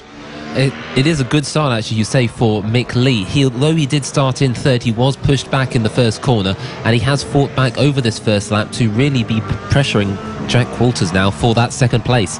And it is a case of when rather than if, because I think he is just all over him. Mick Lee's going down the inside. Lots of curb there on the inside. Did he make it stick? He's run a bit wide. No, he hasn't. He's gone wide. And through will come Jack Walters. So those two are scrapping tooth and nail. Who's it going to be? Power out that turn 9, side by side. Mick Lee is going to push out Jack Walters. They're going to be neck and neck as they come over the line. Mick Lee didn't quite get Jack Walters that time. Did he get him on the brakes? Let's see. Down at turn 1. No. Mick Williams has a 2.6 second lead, so it's gone up from 1.3. So Mick Williams not pulling away to the normal amount that he normally routes this group by, but he's certainly not far off it here at the moment. Well, a good start then. We have onto lap 2 at the moment then. Mick Williams leading by quite a significant margin, 2.6 seconds. Jack Walters is in second. Third place still being contested. Mick Lee is in third place, trying to attack onto Jack Walters. Can he make it through around turn 7 again? Not quite this time. Probably discovered the curves are a bit too wet to really make a late move on them. It's really rotating the sidecar is the trouble they were having. Not so out of turn 9, up towards the start-finish line. They're almost side by side but can't make it through again. Jack Walters, good straight line speed, great exit traction for Mick Lee, the number 44, nibbling at the back into turn 1 and 2. Can't quite make it through again. Mick Lee sizing up Jack Walters if he can. Mick Lee will want to finish second. He's been a regular on the podium in that second place all year. Will he look on the inside? Not this time at turn 5. Jack Walters driving very, very defensively up towards turn 6. Mick Williams is just going past Russ Morgan and gets through there safely. Mick Lee then looking at the inside of Jack Walters. That's at turn 7. Out of there through turn 8 there, which is the left-hander, flicks into turn 9, right the way around the heaven. Oh, Mick Lee's spinning. Mick Lee's just about kept on the island. I thought he'd lost that then. Mick Lee's going to lose a shed load of time. But either way, Mick Williams is still leading. Jack Walters is second. Mick Lee is third. Of course, what this does now is allow the others behind to really look at them and think about closing the gap up. In terms of the battles behind, the battle for 6th with John Hosker leading Sam Clowes is certainly hotting up as both of them are within a few seconds. Hosker does appear to have the advantage coming down onto the straight, but it's really in the infield section that Clowes does close up. Mick Williams leading by 3.3 seconds, so he's pulling away relatively well. 57.3 last time round, 57.2 for Jack Walters. So Mick Williams not dominating. He is actually, well, if you go off that, he's being caught, I suppose, but not quite enough. I don't think that's going to influence the results of this race. Mick Lee is going to try and push Jack Walters off the track in a minute if he doesn't get out of the way. He's riding pillion with him. Side by side, they will go down this straight. Jack Walters forcing Mick Lee to the outside. They are neck and neck on the dirt. There was contact. Did they survive that down into turn 1? Jack Walters is pushing Mick Lee wide. Mick Lee's on the grass. Oh my goodness me. They close up through turn 2 to the left-hander and through turn 3 and 4. Mick Lee and Jack Walters, the rivalry is absolutely alight, and Mick Williams has got traffic, and if he tangles with that, we may have this big battle for a lead. He doesn't tangle with it because he's the champion. Well, he's the champion and he gets through, but there's still contact between Jack Walters and Mick Lee. A lap and a half left to go. They've still got a good old race left in them. The number 2 rider, Jack Walters, and passenger, of course, make their way through on the number 3 of Scott Jewett. And Mick Lee's made contact. Mick Lee has made contact going into turn number 8. Just cut across the number 3. It was quite a big piece of contact there. No contact, I believe, Dan. He literally just took it onto the outside too far, and it's got onto the wet part of the track, and he spun it. Okay, my apologies there to the pair of them. From my angle, it did look rather like they did, but heading through the final few corners, and it is half a lap to go for Mick Williams, once again on course for a race victory, and that's settled the order, you feel, somewhat between Jack Waters and Mick Lee. Sam Clowes, though, trying to fight John Hosker, but not quite close enough. You've got to think, though, Jack Waters, they've got that Jack Waters pair has got to look behind them. They're at turn 6. They must know now that it is not going to be a threat now from Mick Lee, but Mick Williams out front, the other Mick in this race, through turn 9. He comes. It's going to be yet another win. How many more? I'm running out of fingers and toes to count on him, but Mick Williams is going to do it again across the line. It's a win for Mick Williams. Getting used to saying that now. Jack Waters, hard ride in second. Mick Lee through in third place. Fourth place, we should have Richard Davies, then Adrian Ems, and then we've got a big battle really with Sam Clowes and co. We'll get to that in a moment, but across the line, the 2:30 of Richard Davies. Adrian Ems should be next. We will await that as they come through now. Who is it going to be? Is it John Hosker? Is it Adrian Ems? Adrian Ems, we are expecting it. Yes, Adrian Ems comes across the line, then will it be John Hosker? It should be. We just await the final few to come across the line. John Hosker, indeed it is. Then it is Sam Clowes on his sidecar debut for 2018 in 7th. Jason Greenstreet takes an 8th place. 9th for Scott Jewett. Russ Morgan will be 10th. There was no Simon Ibbotson in that race. He failed to even start. Well, no Russ Morgan. Well, Russ Morgan did have a couple of laps in the end, had a few troubles trying to get it running. Simon Ibbotson, though, didn't get away from the line at all. Half a warm-up lap, and that was about it. Mick Williams, though, had a bit more success, and, well, victory once again to the tune of 3 seconds. By no means the largest of gaps he's had before, but gave it a good go over the course of the race. Well, it was a great battle. Also, Jack Waters and Mick Lee, some of the best battling we've had all season from those pair. We're expecting more of the same from them tomorrow. But that brings us to the end of Saturday's running. Can you believe it? It is just one more day of racing for 2018 for the Cool Fab Racing British Mini Bike Championship. First of all, a big thank you to all of you for tuning in and sending us all your comments. We'll be reading a few of those tomorrow, and we'll have them in our show tomorrow, no doubt. First of all, Kiko, there's been some brilliant racing over the course of today. What has been your particular highlights and sort of big memories to take away from today? There's been a lot, I must admit. Mason Foster wrapping up the championship in the AC40 Pros, that was a real highlight. Likewise, Samuel Munson. People forget this is Samuel Munson's first year in the championship. To wrap it up in a year it is very, very impressive. Sam Clowes' win, though, in the Pit Bike 140 race definitely goes down as my highlight of the day, and obviously his dad winning in the motor team race as well. So the Clowes family going to have a big few drinks tonight, I feel. Well, not too much, of course. They are racing tomorrow. Got a very busy day of racing tomorrow, so do take it sensibly, we hope. But Connor Jackson, your first opportunity to see Cool Fab Racing live. Well, have you enjoyed it? How have you found the racing? Oh, it's been fantastic, Dan. Absolutely experienced. But it's, as you say, the weather today has just made it so much more interesting. The riders have obviously had serious issues when it comes to keeping the bikes on track, but it's that level of experience that, of course, really separates a lot of the riders, and it's great to see the fantastic racing from the front runners in all of the classes about who can really take advantage of this track. Well, we've had a few championships to be decided over the course of today. I think you wanted very quickly to add something in. I did. I was going to ask Connor, $1 million question, is it better than cars?